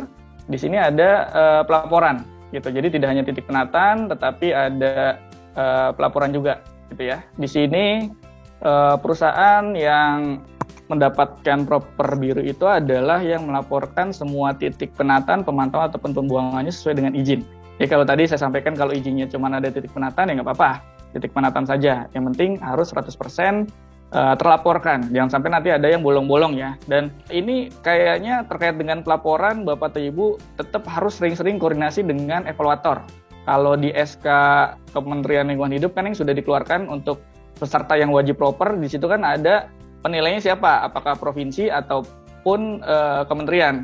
Kalau ternyata evaluatornya adalah provinsi, sering-sering lah Bapak atau Ibu datang ke provinsi untuk memastikan apakah data yang kita input itu tercantum di dalam akunnya evaluator. Seringkali mungkin yang namanya sistem ya, sistem buatan manusia, sistem itu pasti akan ada terjadi suatu masalah ataupun ada peluang-peluang peningkatan gitu ya. Seringkali ada beberapa perusahaan yang datanya tidak masuk. Kita sudah input berkali-kali, tetapi ternyata tidak muncul di nilai evaluator. Nah, salah satu cara yang Bapak lakukan adalah nanti Bapak screenshot tuh yang sudah Bapak tampilkan di akunnya. Atau mungkin bisa langsung bawa laptopnya, buka akunnya bareng dengan si evaluator. Jadi bisa ditunjukkan bahwa ini loh Pak, saya sudah isi, saya sudah laporkan, tanda terimanya sudah ada gitu ya. Dan kalau ternyata di evaluator tidak muncul, itu biasanya nanti akan dikoordinasikan dengan tim proper yang ada di Sekretariat Proper KLHK. Begitupun dengan data perhitungan beban air ya, atau beban cemaran air, itu juga nanti harus sesuai dengan ketentuan peraturan perundangan yang berlaku. Untuk yang wajib sparring itu juga harus melakukan pelaporan 100% ya, gitu ya. Jangan sampai nanti ada sparring yang datanya tidak masuk juga di dalam akun simpelnya. Makanya saran saya untuk Bapak dan Ibu sering-sering koordinasi dengan penilai proper, apakah itu di provinsi ataupun di KLHK. Untuk yang merah pastinya tidak memenuhi atau tidak melaporkan secara penuh 100% gitu ya, artinya kurang dari 100%, begitupun dengan perhitungan beban cemaran airnya, termasuk tidak melaporkan data pemantauan sparringnya itu secara 100%. Dan kalau di PPA ini ada yang bisa masuk ke dalam proper hitam. Hati-hati nih, melaporkan data palsu Bapak Ibu. Misalkan, nanti kan ada kriteria terkait dengan pemenuhan baku mutu ya. Ada yang namanya pemenuhan baku mutu. Ternyata kandungan COD kita melebihi baku mutu. Gitu. Misalkan standarnya 100 ppm, kita 120 nih hasil labnya. Kemudian kita palsukan hasil labnya, kemudian kita tulis jadi 80. Ternyata ada kunjungan atau ada verifikasi atau entah lagi apes lah gitu. Ternyata diketahui bahwa kita menampilkan data yang palsu. Nah itu nanti propernya bisa langsung kena hitam dan biasanya langsung dilempar ke Gakum tuh, ke penegakan hukum KLHK. Gitu. Makanya jangan sekali-kali mencantumkan data palsu gitu. Nah kalau misalkan ternyata ada hasil yang melebihi baku mutu ya diukur ulang saja. Gitu. Makanya nanti salah satu yang perlu diperhatikan adalah terkait dengan hasil pemantauan. Jangan sampai ada yang melebihi baku mutu. Seperti itu. Selanjutnya terkait dengan pemenuhan parameter baku mutu. Nah ini tadi saya sampaikan. Jadi kalau di proper sekarang, kalau dulu kayaknya masih ada yang tahun 2014 itu masih ada dikasih kelonggaran. Cuma berapa persen? Kalau nggak salah 90 atau 95%. Kalau sekarang tuh harus 100%. Jadi semuanya itu harus 100% dilakukan pemantauan gitu ya. Dan nanti ada juga yang terkait dengan baku mutunya, harus dilakukan pemenuhan baku mutu selama 100%. Baik yang pengujian manual ataupun sparring. Kalau ada ternyata yang tidak memenuhi baku mutu, misalkan ada salah satu parameter ada yang melebihi baku mutu, padahal cuma satu ya, gitu. Tetap aja nanti kenanya merah. Dari sekian banyak yang kita input, ternyata ada satu yang melebihi baku mutu, langsung kena proper merah. Seperti itu. Nah ini contohnya baku mutu ya, nanti kita tinggal isi. Ini harusnya ada tampilan ke sampingnya, tapi saya potong-potong gitu. Jadi nanti baku mutu ini dasarnya dari mana? Kembali lagi di izin yang dikeluarkan. Kalau di izinnya bilangnya kita masuk ke dalam limbah domestik, ya berarti nanti baku mutunya limbah domestik, tidak harus baku mutunya seperti ini. Gitu. Karena nanti baku mutunya kita akan input sendiri sesuai dengan izin yang dikeluarkan. Kemudian tadi pemenuhan parameter, jadi misalkan parameternya ada sekian parameter, kemudian kita cuma masukin 8 gitu. Kalau yang di sini lebih ke pemenuhan parameter baku mutunya gitu. Jadi sorry tadi ada sedikit perbedaan ya. Kalau yang 5 tadi itu lebih ke pemenuhan parameter. Misalkan tadi kalau limbah domestik misalkan ada 6 parameter, ya 6-6-nya diinput. Kemudian kalau limbah produksinya misalkan industri besi dan baja, misalkan ada 20 parameter, ya 20-20-nya diinput. Kalau di izin 20 parameter diinput cuma 18, nanti pasti jadi proper merah. Kalau di 6 baru pemenuhan baku mutunya, tadi yang kami sampaikan, bahwa Kalau baku mutunya tidak 100%, ada parameter yang lebih baku mutu, itu nanti bisa langsung kena merah. Tapi kalau sparring masih dikasih toleransi nih, dikasih lebih dari 90% terhadap ketaatan baku mutunya. Kalau kurang dari 90% itu biasanya langsung merah. Dan kalau hitam melampaui lebih dari 500% atau sama dengan 500%. Nah, ini biasanya kalau yang memang pengujiannya mulai dari mana-mana melebihi baku mutu semua gitu ya. Itu nanti bisa langsung kena proper hitam. Pemenuhan ketentuan teknis, nah ini juga tahun 2019 itu hampir 90 perusahaan tuh kena proper merah karena ketentuan teknisnya tidak diisi gitu. Karena kita taunya kan kita nginputnya cuman hasil pemantauan, titik penata dan lain-lain kan. Ternyata ada kolom ketentuan teknis. Nah, ketentuan teknis itu seringkali nggak diisi tuh, gitu. Padahal sebenarnya cara ngisinya gampang, hanya foto-foto saja, gitu ya. Di situ ketentuan teknis yang perlu dipenuhi itu ada ketentuan teknis mengenai saluran air limbah, ada menggunakan jasa lab yang memang terakreditasikan dan mendapatkan register dari KLHK, kemudian tidak melakukan pengenceran. Contoh pengenceran itu tadi, dibuangnya ke drainase, kemudian gabung dengan air hujan, nah itu dianggap sebagai pengenceran. Kemudian melakukan identifikasi semua limbah, kemudian telah melakukan identifikasi sumber air limbahnya dari mana saja, neracanya itu nanti minta ditampilkan, dan lain-lainnya. Gitu. Termasuk nanti kayak kalibrasi peralatan, gitu ya, peralatan yang dilakukan untuk pengukuran itu biasanya harus dimasukkan di dalam ketentuan teknis untuk yang wajib sparring. Nah, untuk yang merah berarti yang tidak diisi atau diisinya tidak full lah ya, itu nanti bisa kenanya merah. Kalau hitam itu yang langsung bypass tuh. Gitu. Jadi pas digambar ketentuan teknisnya langsung bypass gitu, tidak ada pengolahan, tidak ada titik penata, pokoknya langsung bypass dan tidak punya izin gitu. Itu bisa langsung kena proper hitam. Nah, ini contoh ketentuan teknis nih. Poin 1, memenuhi ketentuan teknis saluran pembuangan air limbah melengkapi titik penataan dan nama serta titik koordinat. Ini gampang lah, kita tinggal foto titik penatanya, titik pembuangan dan titik pemantauannya. Kemudian memisahkan saluran air limbah dengan limpasan air hujan. Nah, ini dilema nih Bapak Ibu. Karena banyak sekali perusahaan-perusahaan mereka punya izin, mereka mau ngajuin izin, tapi rata-rata dibuangnya ke saluran drainase, gitu, artinya gabung dengan air hujan. Nah, beberapa perusahaan saya lihat dikeluarkan oleh dinas, gitu, izinnya, yang dibuang ke drainase kota atau drainase air hujan. Tapi di beberapa perusahaan, itu balik lagi nih interpretasi dari dinas masing-masing ya, karena kalau dulu kan IPLC semuanya di dinas gitu, kabupaten kota. Kalau sekarang di Pertek, ketentuan teknis atau standar teknis ini, itu tergantung siapa yang mengeluarkan izin lingkungan atau persetujuan lingkungannya. Gitu. Khusus untuk PMA rata-rata dilempar ke KLHK. Bukan rata-rata ya, semua PMA dilempar ke KLHK. Untuk PMDN, apakah kabupaten kota atau provinsi atau KLHK, itu dilihat dari perizinan berusahanya. Kemudian dilihat juga dari perizinan persetujuan lingkungannya.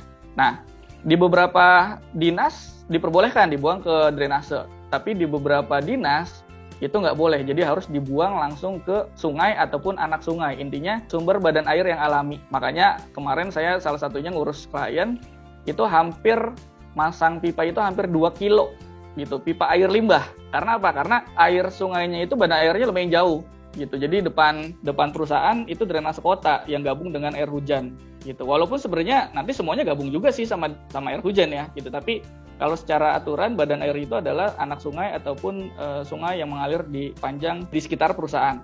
Tapi kalau di dinas tertentu itu diperbolehkan. Saya nggak tahu diskresinya seperti apa. Tapi kalau menurut saya sih sebenarnya yang penting tidak gabung dengan limpasan air hujan yang ada di area pabrik ya. Kalau misalkan Pak kita membuangnya tapi di luar nih gitu, sebenarnya nggak masalah sih gitu. Tapi kembali lagi ke interpretasi dari masing-masing evaluator atau tim teknis verifikasi daripada si kajian teknis atau standar teknisnya gitu. Kemudian membuat saluran air limbah yang kedap air. Nah, ini pastilah ya, memasang alat debit. Nah, ini juga nanti tidak hanya dipasang tapi dipastikan kalibrasi flow meternya, jangan sampai nanti flow meternya tidak dikalibrasi, dan parameter-parameter lainnya yang perlu dipenuhi dalam ketentuan teknis. Ini gampang kok, tinggal upload file saja, bisa bentuknya Word, PDF ataupun yang lain-lain. Ini harus dilengkapi. Salah satu ada yang nggak diisi, udah pasti merah, yakin pasti merah. Gitu, pokoknya semuanya harus diisi. Atau semuanya diisi tapi tidak sesuai dengan peraturan perundangan. Misalkan tadi dibilang bahwa harus ada debit air gitu ya. Debit airnya ada flow meternya, tapi misalkan tidak layak lah gitu flow meternya. Misalkan dari gambarnya tidak layak atau tidak jelas gambarnya. Itu bisa jadi langsung dimerahin dulu gitu. Kemudian misalkan tidak melakukan pengenceran, ternyata pas kita foto saluran air limbah dengan limpasan air hujan itu digabungin. Nah, itu nanti bisa jadi merah juga. gitu ya. Nah itu nanti coba dipastikan lah Bapak atau Ibu kalau bisa tetap koordinasi dengan dinas atau instansi yang mengeluarkan izinnya, apakah boleh dibuang ke drainase kota ataukah tidak boleh. Nah, itu nanti coba dipastikan gitu. Karena interpretasinya bisa berbeda nih, limpasan air hujan kan air sungai juga bisa aja nanti masuk air hujan juga kan gitu. Nah itu interpretasi bisa berbeda-beda. Yang penting tidak boleh dibuang di limpasan air hujan di area pabrik. Nah itu udah pasti nggak boleh tuh gitu.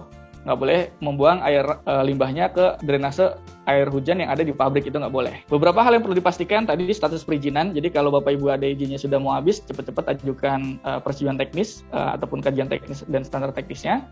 Kemudian pastikan semua limbah cairnya itu dikelola, entah itu air limbah domestik ataupun limbah produksi, dan pastikan sudah ada izin. Kemudian pemenuhan baku mutu parameter air limbah. Nah ini harus dipastikan semua sesuai parameter. Saya selalu menyarankan ke beberapa perusahaan, ke semua perusahaan lah. Kalau mau ukur itu Pak, mintanya di awal bulan Pak. Misalkan di tanggal 1, tanggal 2, tanggal 3, tanggal 4. Kenapa? Kalau ternyata ada hasil yang melebihi baku mutu, kita bisa ngukur di bulan tersebut. Gitu. Misalkan kita ngukur tanggal 3, tanggal 4. Nah, biasanya tuh lab tuh 2 minggu tuh, 14 hari. Berarti kan di tanggal 17. Kita masih ada waktu 13 hari lah, paling lama 13 hari untuk kita minta lab tersebut ngambil sampel pulang setelah kita perbaiki instalasi pengolahan air limbahnya. Tapi kalau kita ngukurnya di tanggal 27, oh udah selesai tuh Pak. Kalau ada yang melebihi baku mutu, udah nggak bisa apa-apa, udah pasti propernya merah. Gitu. Jadi ini salah satu yang perlu diperhatikan. Pokoknya mintanya di awal, Pak labnya penuh. Wah, paksa aja Pak, gimana caranya? Bapak kan customer adalah raja gitu ya. Nah, coba aja diminta seperti itu gitu. Minta ngukurnya di awal-awal bulan. Dan ini sebenarnya kalau nggak salah ada beberapa peserta yang dari lab lingkungan ya. Nah itu mungkin bisa dijadikan peluang juga tuh Pak. Misalkan, nah ini saya jadi ini ya, jadi unsur bisnis nih. Misalkan kalau di awal-awal bulan harganya tambah sekian gitu kan. Nah itu kan bisa jadi peluang bisnis, bercanda ya Bapak Ibu ya. Kemudian ketersediaan kompetensi personil, itu juga harus dipastikan PPA sama Popalnya harus ada. Kemudian pengisian ketentuan teknisnya harus diupload kondisi sesuai dengan yang ada di lapangan. Begitupun dengan bukti pelaporan ke instansi ya. Kabupaten kota, provinsi, kalau yang masih bentuknya hard copy, coba dan harus dilaporkan. Kalau di dalam peraturan sebenarnya peraturan yang lama ya, itu 3 bulan sekali. Tapi kalau kita lihat di PP 22 tahun 2021 sebenarnya 6 bulan sekali aja cukup. Dan kita ikut yang mana? Ikut sesuai dengan yang ada di dalam dokumen lingkungan. Kalau dokumen lingkungan Bapak Ibu bilangnya pelaporan limbah cair itu 3 bulan sekali, ya Bapak tetap lakukan 3 bulan sekali. Kalau ternyata di dokumen lingkungannya bilangnya 6 bulan sekali, ya Bapak ikut 6 bulan sekali. Itu karena apa? Karena dokumen lingkungan itu sebagai tadi kitab sucinya lingkungan. Diskresi terkait dengan pengelolaan lingkungan diatur di dalam dokumen lingkungan. Seperti itu. Kemudian selanjutnya kita masuk ke kriteria penilaian pengendalian pencemaran udara. Nah, ini untuk PPU-nya. Aspek ketatan PPU-nya ini ada kompetensi personil, ketatan terhadap sumber emisi dan titik penatan, ketatan terhadap parameter, ketatan terhadap jumlah data yang dilaporkan, ketatan terhadap baku mutu, dan ketatan terhadap ketentuan teknis yang berlaku. Nah, untuk kompetensi sama, kalau di air ada yang namanya PPA, kalau di udara ada yang namanya PPU, pengendalian pencemaran udara, penanggung jawab pengendalian pencemaran udara. Kalau di air ada yang namanya Popal, kalau di udara ada yang namanya POIPU, penanggung jawab operator instalasi pengendalian pencemaran udara. Siapa kira-kira yang ditunjuk? Kalau boleh saran ya Bapak Ibu ya, POIPU-nya tuh orang maintenance saja, karena biasanya cerobong itu dan fasilitas pendukung lainnya terkait dengan emisi biasanya dikelola oleh maintenance. Jadi kalau boleh saran, kalau bisa POIPU-nya orang maintenance. PPU-nya siapa? PPU-nya mah orang SAE juga nggak apa-apa sih, gitu. Atau misalkan PPU-nya maunya manajernya maintenance, ya boleh aja, nggak apa-apa, gitu. Yang penting nanti ujiannya bisa. Jangan sampai nanti ikut PPU, ikut POIPU, ternyata ujiannya nggak lulus, gitu. Nah, sertifikatnya nggak keluar, gitu. Karena ujiannya relatif susah sih. Jadi kalau kita cuman formalitas ikut ujian aja belum tentu lulus. Jadi benar-benar harus mendengarkan ya terkait dengan pelatihan PPU dan POIPU-nya yang tersertifikasi BNSP. Kemudian ketatan terhadap sumber emisi dan titik penatan. Sama halnya dengan yang tadi ya, yang air, yang udara juga sama, titik penatannya juga tetap harus disampaikan. Pak, kita ada 10 cerobong, ya 10-10-nya daftarkan. Pak, kita ada 10 cerobong, tapi kalau kita lihat penapisan pengendalian pencemaran udara, Untuk 2 cerobong tidak perlu, misalkan genset gitu. Genset kita di bawah kapasitas yang diatur. Ya berarti yang di-input berapa? Yang 8 saja gitu, tidak perlu 10-10-nya. Gitu. Intinya dalam men-input ketaatan terhadap sumber emisi dan titik penatan, kita juga harus melakukan penapisan terhadap izin-izin atau peraturan yang berlaku. Kalau ternyata tadi ada diskresi terkait dengan genset, terkait dengan yang lain-lain, nah itu nanti bisa kita tidak perlu input. Nanti kalau ada kunjungan terus dia bilang ini kan ada cerobong genset, ya Pak, tapi secara Permen 1 tahun 2021 disebutkan bahwa genset di bawah kapasitas sekarang tidak memenuhi, tidak wajib untuk pengujian manual, atau ada pengujian manual tapi yang setahun sekali, 3 tahun sekali, ataupun yang memang tidak dilakukan pengujian. Nah itu kita bisa melakukan diskusi dengan tim penilainya. Jika ada kunjungan, kalau tidak ada kunjungan cari aman saja Pak. Misalkan ada 10 yang wajib 8, input saja 8. Seperti itu. Begitupun yang CEMS ya, gitu ya. Jadi untuk perusahaan yang wajib CEMS ya nanti semua parameternya harus 100%. Jangan sampai nanti industrinya misalkan industri apa? Misalkan PLTU wajib CEMS-nya 6 parameter gitu ya.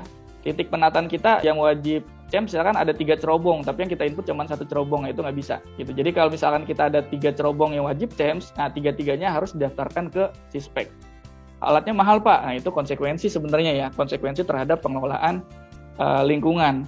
Di tahun 2021-2022 ya, itu yang diwajibkan untuk yang PLTU. Selain PLTU, itu nanti berlaku di Januari 2023. Jadi Bapak atau Ibu yang wajib CEMS bukan merupakan kegiatan PLTU, siap-siap untuk mengintegrasikan CEMS-nya. Gitu. Nanti melalui akun simple juga nanti ada menu terkait dengan Sispeknya. Kalau yang PLTU itu harus ya 2021-2022 sudah harus menjadi suatu penilaian dalam proper birunya seperti itu. Jadi kalau misalkan kita punya 6 titik ya 6-6-nya dimasukin. Jangan cuma 3 saja yang dimasukin ke dalam CEMS-nya. Seperti itu. Karena pasti nanti kena merah karena tidak 100%. Kemudian ini tadi contoh kompetensi PPU-nya, kemudian kompetensi POIPU-nya. Kemudian ketaatan terhadap parameter, ini nanti tadi misalkan parameternya yang diwajibkan ada 8 parameter, kemudian kita cuman ukur 6 parameter, nah itu nggak boleh gitu. Nah parameter ini nanti munculnya dari mana? Ya pasti dari peraturan perundangan. Nanti munculnya pertama dari peraturan perundangan, yang kedua dari dokumen lingkungan, yang ketiga dari ketentuan teknis atau persetujuan teknis pembuangan emisi. Misalkan peraturan bilangnya 20 parameter Pak. Tapi kajian teknis kita, karena kita masuk ke dalam industri yang memiliki emisi tinggi dan belum ada baku mutu spesifiknya, ternyata kita jadi 22 parameter. Yang diikutin yang mana? Yang terakhir, yang persetujuan teknis. Berarti kita pakai 22 parameter. Pak, kita industrinya semen, tapi ada beberapa cerobong yang kita manfaatkan limbah B3. Ya berarti nanti pakai parameter untuk pemanfaatan limbah B3. Seperti itu. Jadi nanti parameternya benar-benar harus disesuaikan dengan dokumen lingkungan ataupun sesuai dengan persetujuan teknisnya.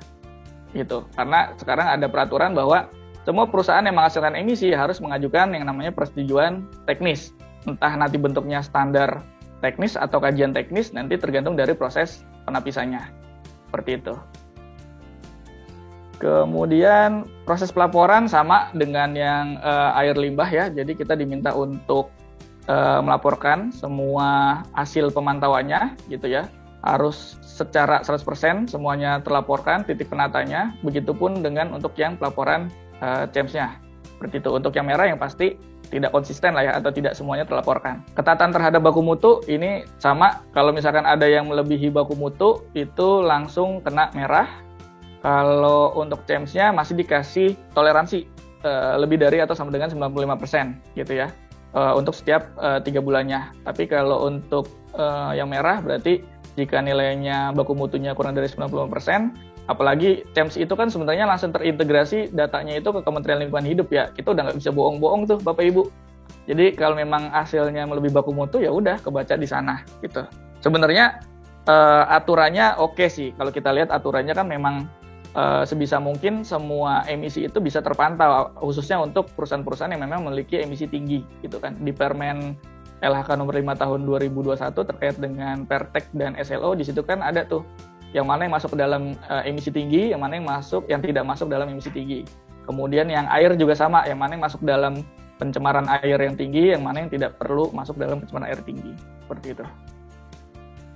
Kemudian selanjutnya ketaatan terhadap ketentuan teknis sama dengan yang air. Yang ketentuan teknis ini juga harus diisi. Jangan sampai nanti ada ketentuan teknis yang memang kita tidak isi, akhirnya ujung-ujungnya kena merah gitu. Jadi pokoknya semua ketentuan teknis yang ada di menu PPU itu semuanya harus diisi gitu. Mulai dari ketentuan teknis cerobong, kemudian jasa laboratoriumnya, kemudian terkait dengan proses GRK-nya gitu ya, gas rumah kaca, itu semuanya nanti harus diisi. Pokoknya semua yang ada di menu PPU, PPA, dokumen lingkungan disesuaikan dengan bisnis operasional. Jika memang kita menghasilkan, semuanya harus di-input dalam ketentuan teknisnya. Seperti itu. Kalau ada salah satu aja yang nggak ke-input, terbaca oleh verifikator pasti, dan nilainya pasti langsung kena merah.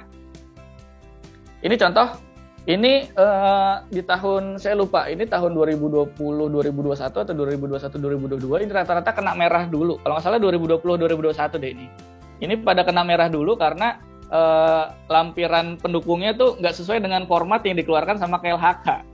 Jadi ada yang nguploadnya tidak sesuai gitu, itu langsung kena merah. Padahal lampiran ini tuh keluarnya baru gitu. Keluarnya baru, kemudian tak tahu penilaian, dan banyak yang memang belum sesuai, akhirnya pada kena merah dulu gitu. Tapi pas sanggahannya gampang sih, sanggahannya kan nggak terlalu susah ya kayak gini ya, jadi bisa langsung dapat biru. Yang jadi masalah adalah kita kalau tidak sesuai dengan ketentuan teknis, misalkan di sini ketentuan teknisnya harus ada pagernya, harus ada lubang sampelnya, kemudian tinggi cerobong itu atau titik penatanya itu misalkan 2D 8D gitu ya diameternya, kalau yang bentuknya itu silinder. Kalau yang bentuknya kotak nanti ada lagi aturannya sesuai dengan keputusan Menteri Lingkungan Hidup ya, nomor 255 kalau nggak salah tahun 96 gitu. Nah itu nanti coba keputusan Bapedal, SK keputusan Bapedal gitu ya. Nah itu nanti coba dicek gitu ketentuan teknis atau fasilitas terobongnya seperti apa gitu. 2D 8D itu normal lah, tapi banyak perusahaan yang memang tidak 2D 8D gitu. Nah itu kalau kunjungan, nah itu bisa jadi suatu temuan. Kemudian harus ada titik koordinatnya, kemudian harus ada pagar ataupun ada lantai kerjanya gitu. Termasuk nanti harus ada sumber listriknya, karena nanti untuk pengujian kan sekarang semuanya udah isokinetik ya gitu kan. Nah itu kalau untuk uji berarti alat-alat listriknya kan pasti akan dipasang di sana. Nah itu harus ada sumber listriknya. Jangan sampai nanti sumber listriknya ngambil dari bawah, kemudian kabelnya ditaikin ke atas gitu. Nah itu berbahaya. Begitupun dengan lantai kerja. Lantai kerjanya juga tetap harus ada. Jangan sampai nanti dia pakai safety harness gelantungan, nah itu bahaya juga tuh gitu. Makanya di ketentuan teknis ini semuanya harus dipenuhi.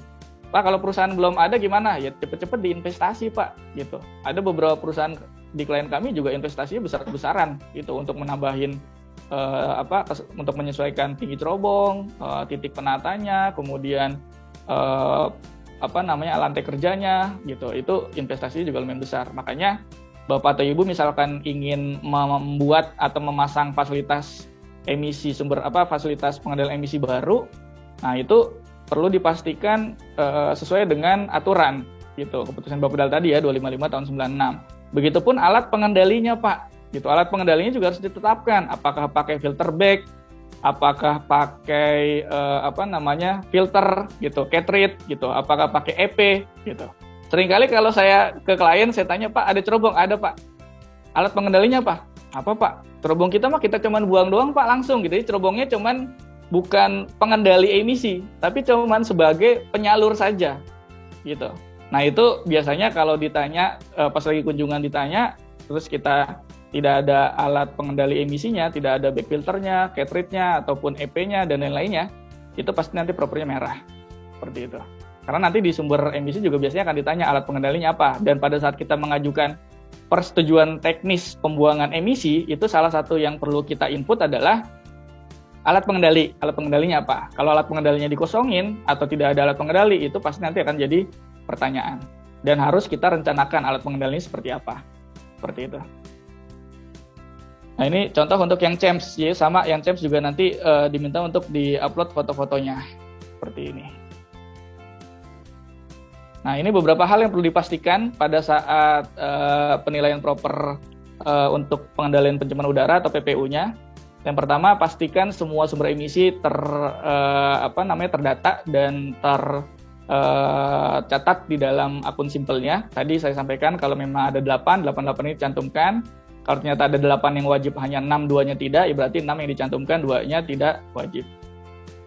Pemenuhan baku mutu, ini juga saya sarankan untuk pemenuhan baku mutu untuk pengujian manual ya. Gitu. Untuk pengujian manual, saya sarankan di awal-awal bulan lah Pak. Periode penilaian atau pelaporan dokumen lingkungan atau proper itu kan kalau untuk yang 6 bulan kan Januari, Juni, Juli, Desember.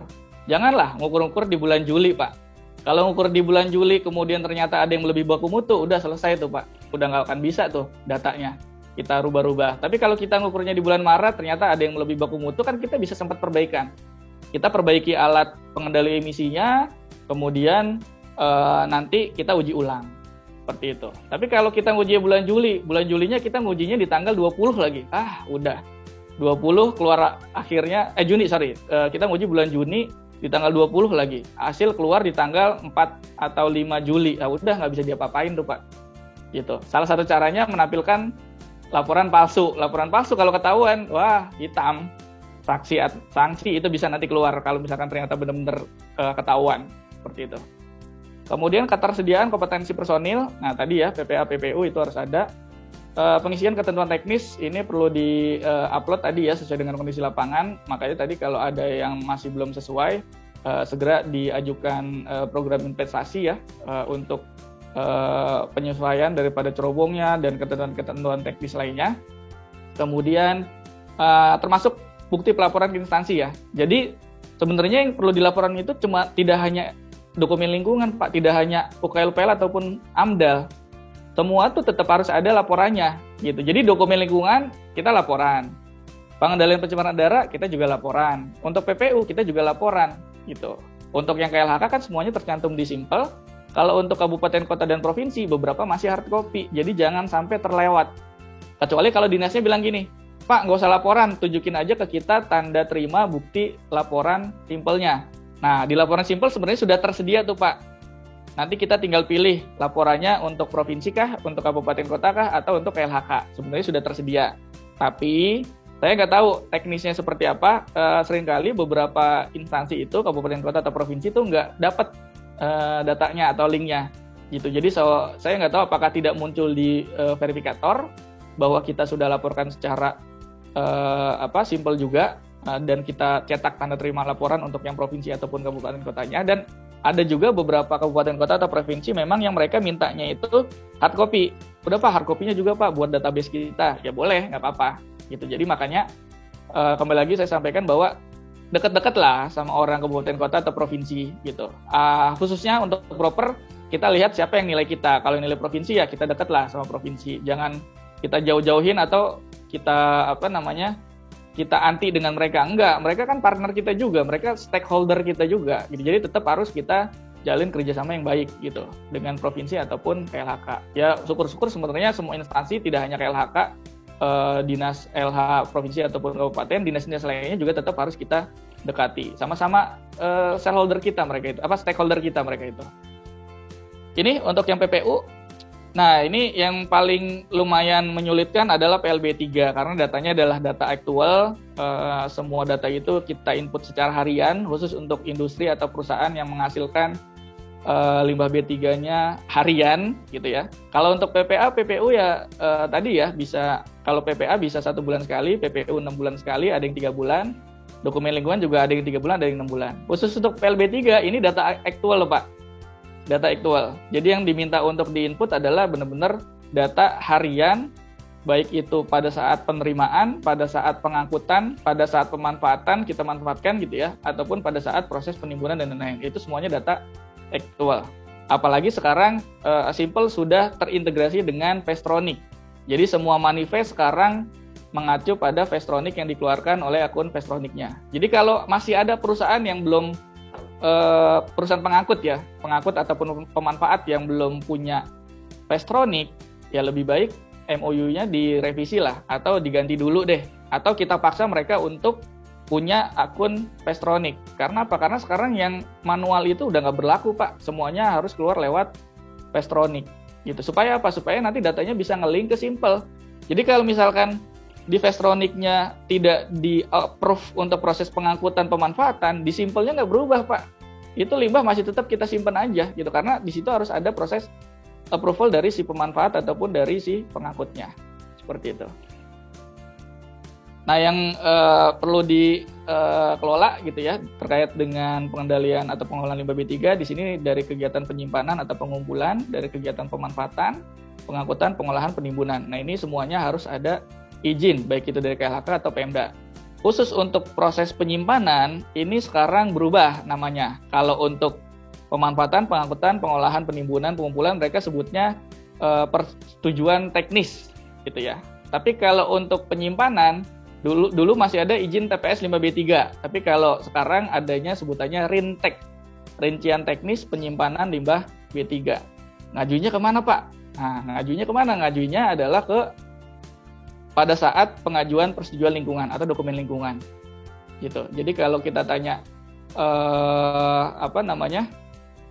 proses pengajuannya seperti apa, udah nggak ada lagi tuh kabupaten kota ngeluarin izin TPS, semuanya ada di RINTEK dan itu terintegrasi dengan dokumen lingkungan. Jadi nanti Bapak atau Ibu kalau misalkan izin TPS-nya sudah kadaluarsa, misalkan izin TPS kan dulu berlaku 5 tahunan ya, gitu. Yang lain-lain semuanya juga 5 tahunan.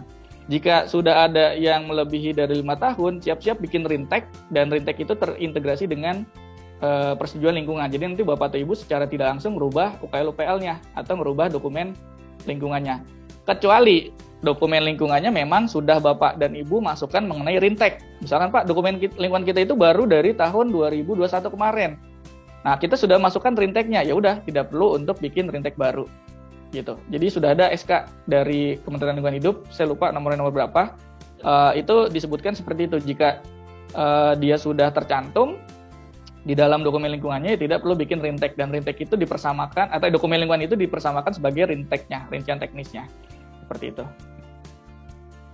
Kemudian aspek penilaiannya lumayan banyak, ada pendataan dan identifikasi jenis dan volume limbah B3, ada pelaporan kegiatan, ada status perizinan, pelaksanaan ketentuan teknis, kompetensi personil, jumlah presentasi limbah B3 yang dikelola, kemudian proses dumping ataupun open burning, dan pengelolaan limbah B3 dengan cara tertentu.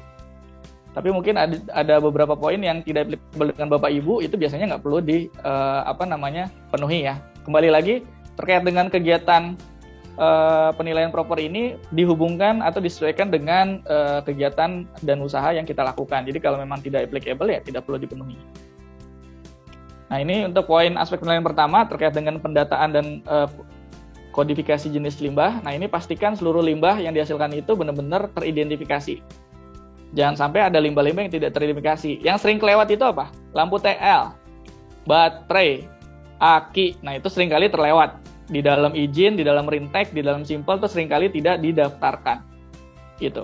Begitupun kontrak kerjasama dengan pihak ketiganya tuh seringkali tuh nggak ada tuh. Pak, kita vendornya nggak ada tuh Pak buat kelola lampu TL, kemudian ngelola baterai. Ya cari gitu. Cari. Pak, jumlahnya kan nggak banyak. Nah, gimana caranya ya? Pokoknya itu harus dipenuhi. Apakah nanti kita cari pengumpulnya dulu gitu ya. Nanti pengumpulnya yang akan bekerja sama dengan yang pemanfaat dan lain-lain, seperti itu. Jadi semua jenis limbah harus benar-benar terdaftar di dokumen lingkungan ataupun di RINTEK-nya tadi, dan nanti itu harus didaftarkan di dalam akun simpelnya.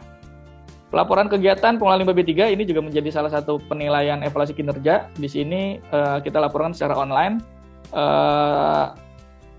bisa secara 3 bulan gitu ya. Kalau di akun simpelnya sih 3 bulanan ya, tanda terima elektroniknya juga kita cetak sekarang ini secara 3 bulanan. Tapi kalau di PP 22 tahun 2021 tuh sebenarnya 6 bulan aja cukup.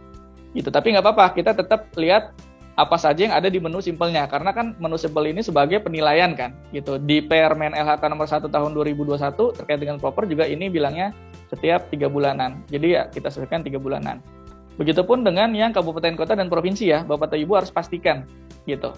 Mereka masih mau nerima hard copy atau semuanya soft copy gitu. Soalnya beberapa dinas kabupaten, kota, atau provinsi mereka cuma minta, Pak, yang ini aja Pak, bukti yang di simpelnya aja kirimin ke kita, nanti langsung kita kasih tanda terima. Jadi udah nggak usah ngumpulin logbook sama neraca limbahnya gitu, ataupun contoh-contoh manifestnya. Jadi mereka cuma minta itunya aja, buktinya bahwa kita sudah laporkan dalam akun simpel gitu. Jadi tetaplah koordinasi dengan instansi terkait.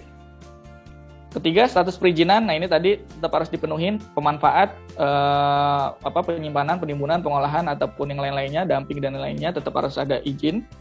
Kalau dulu sebutnya izin. Kalau sekarang sebutannya untuk penyimpanan rintek. Kalau untuk yang lain-lainnya, pemanfaatan, penimbunan, pengolahan dan lain-lain, sebutannya adalah persetujuan teknis. Seperti itu. Kalau kita ada semuanya lengkap, masuk biru. Kalau misalkan tidak lengkap, merah. Kalau misalkan ternyata tidak punya izin atau masa berlaku izinnya sudah melebihi, itu nanti bahkan bisa kena hitam. Dan ini harus hati-hati untuk Bapak Ibu industri manufacturing ya, khususnya yang prosesnya adalah casting atau peleburan. Sekarang jadi catatan di beberapa instansi ya, dinas provinsi ataupun kabupaten kota, kalau ternyata proses peleburan besi, aluminium, baja, tembaga dan lain-lain itu yang menggunakan limbah B3, misalkan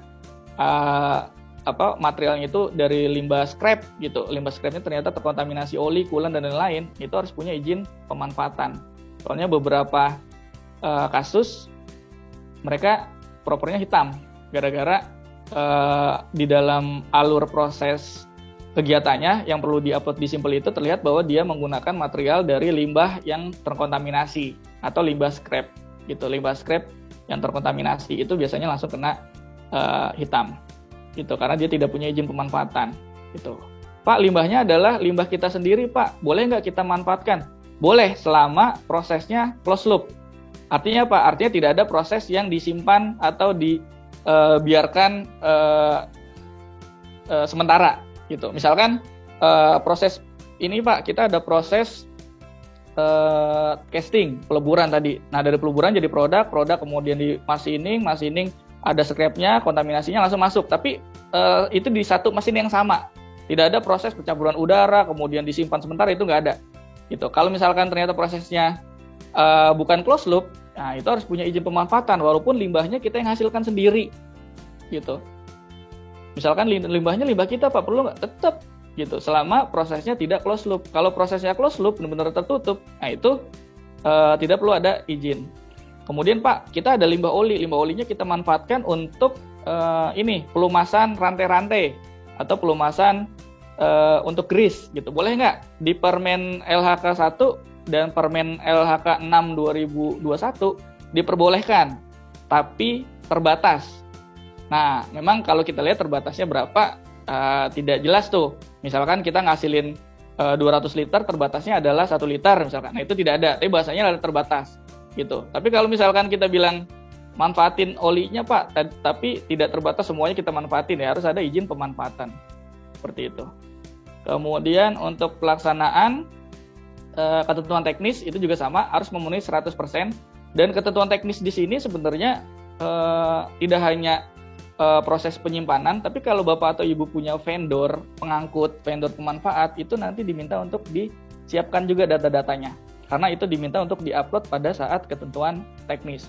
Begitupun fasilitas pemanfaatan, pengangkutan, ataupun pengolahannya mereka. Gitu. Makanya saya bilang limbah B3 ini agak sedikit ketat nih. Gitu. Bukan sedikit ketat, memang ketat. Gitu. Karena kalau tidak kita bisa mengendalikan vendor kita terkait dengan pemanfaat, pengangkut dan lain-lainnya, pengaruhnya ke kita, gitu. Begitupun dengan ketentuan teknis sistem tanggap darurat, gitu. Di situ nanti ada item apa saja yang perlu dipenuhi. Misalkan kalau penyimpanan harus ada spill kit, harus ada EWOS, harus ada kotak P3K dan lain-lain. Nah itu nanti juga sistem tanggap daruratnya harus dipenuhi. Kalau tidak dipenuhi semuanya merah. Dan kalau misalkan hitam itu jika pada saat pemantauan, pada saat audit, pada saat kunjungan lapangan proper, ternyata dilihat bahwa ada limbah B3 yang mencemari. Misalkan ada oli yang bocor masuk ke drainase, udah langsung hitam itu. Atau ada majun yang berserakan, majun kontaminasi oli tapi olinya banyak banget gitu ya, berserakan di tanah, nah itu udah pasti langsung hitam. Atau kita buangnya limbahnya itu secara bebas, misalkan ada limbah dari proses tapi tidak diolah dulu kemudian langsung dibuang ke badan air atau misalkan dibuang ke tanah, itu udah langsung kena hitam. Atau tidak memiliki sistem tanggap darurat. Nah nanti sistem tanggap darurat itu kan sebenarnya ada Permen LHK-nya ya, kalau nggak salah Permen LHK nomor 74 tahun 2019. Di sana diminta untuk menetapkan yang namanya dokumen program pengendalian keadaan darurat untuk penyimpanan B3 dan limbah B3 kalau nggak salah ya namanya ya. Pokoknya intinya program kedaruratan gitu. Kalau nggak salah di Permen LHK nomor 74 tahun 2019. Nah itu juga nanti harus dibuat, kemudian nanti diupload di dalam ketentuan teknis. Kompetensi personil harus ada PLB 3 sama operator PLB 3. Memang kalau kita lihat di PP 22 tahun 2021 itu belum ada. Kemudian kalau PPA kan Permen LHK nomor 5 2018 kan ada ya air. Udara Permen LHK nomor 6 tahun 2018. Nah untuk PLB 3 memang aturannya dulu belum dikeluarkan di 2018, tapi di 2021 itu ditempelin di Permen LHK nomor 6. Permen LHK nomor 6 tahun 2021 tentang pengelolaan limbah B3 gitu. Kemudian di Permen LHK 1 2021 di proper gitu ya, yang kriteria penilaian proper itu juga dicantumkan kompetensi PLB 3 dan operator PLB 3-nya. Kalau memang tidak ada itu biasanya nanti kena merah. Kemudian jumlah presentasi limbah B3 yang dikelola ini harus 100%. Jangan sampai ada limbah B3 yang masih kuning-kuning. Pokoknya kalau data limbah B3-nya masih kuning-kuning, artinya apa? Artinya Bapak atau Ibu nyimpan sudah melebihi masa simpan atau belum dikelola. Kalau misalkan ternyata tidak 100%, ya udah nggak bisa apa-apa karena data limbah B3 itu data aktual gitu. Kalau nggak salah dulu masih dikasih waktu 2 minggu ya. Jadi kita masih bisa ngedit atau ngerubah-rubah kalau masih di batas 2 minggu. Kalau udah di atas 2 minggu udah kekunci, nggak akan bisa dirubah sama sekali. Seperti itu karena datanya udah data aktual. Kemudian yang open dumping, open burning gitu ya, ini juga kalau tidak ada kegiatan tersebut langsung biru, kalau ternyata ditemukan biasanya langsung merah.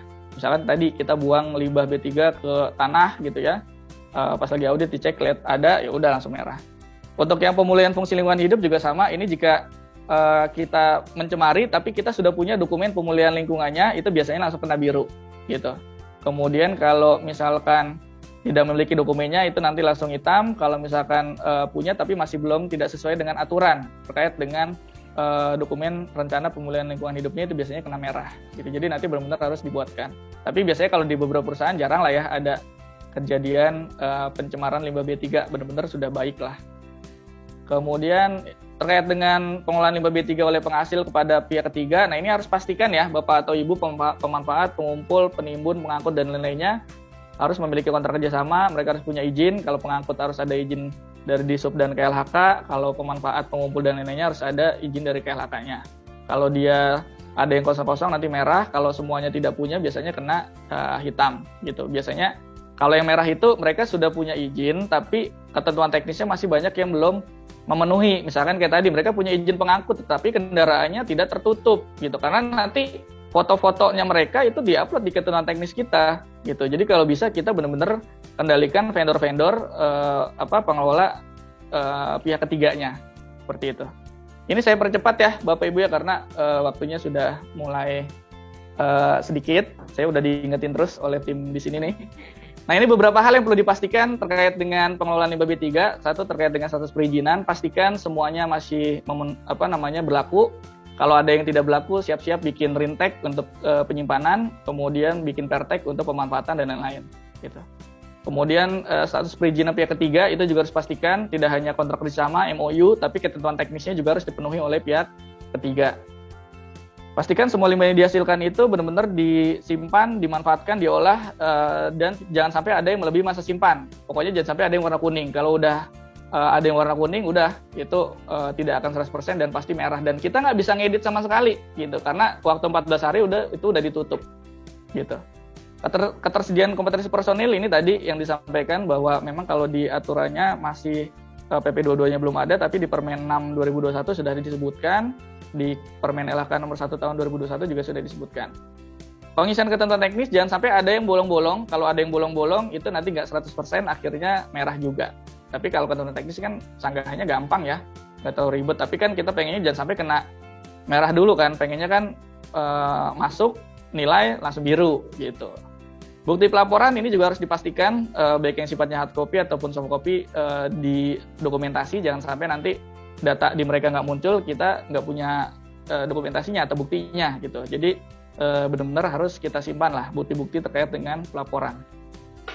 Mungkin itu saja dari saya. Tadi agak sedikit cepat ya kayak kereta ngomongnya, tapi mudah-mudahan bisa tersampaikan dengan baik oleh Bapak Ibu. Untuk yang lain-lainnya seperti KKL, kemudian pengelolaan B3 khusus untuk pengangkut bahan berbahaya beracun ataupun pengangkut limbah B3, dan KKL ataupun yang sumber daya air untuk industri air minum, itu mungkin nanti kita atur lagi waktunya di lain hari gitu, atau kalau mau penasaran dan ingin, kembali lagi saya sampaikan, saya promosi ya, nanti bisa hubungin marketing atau sales daripada Sentra Sistem Consulting. Mungkin dari saya itu saja, terima kasih banyak, selamat siang, Assalamualaikum warahmatullahi wabarakatuh.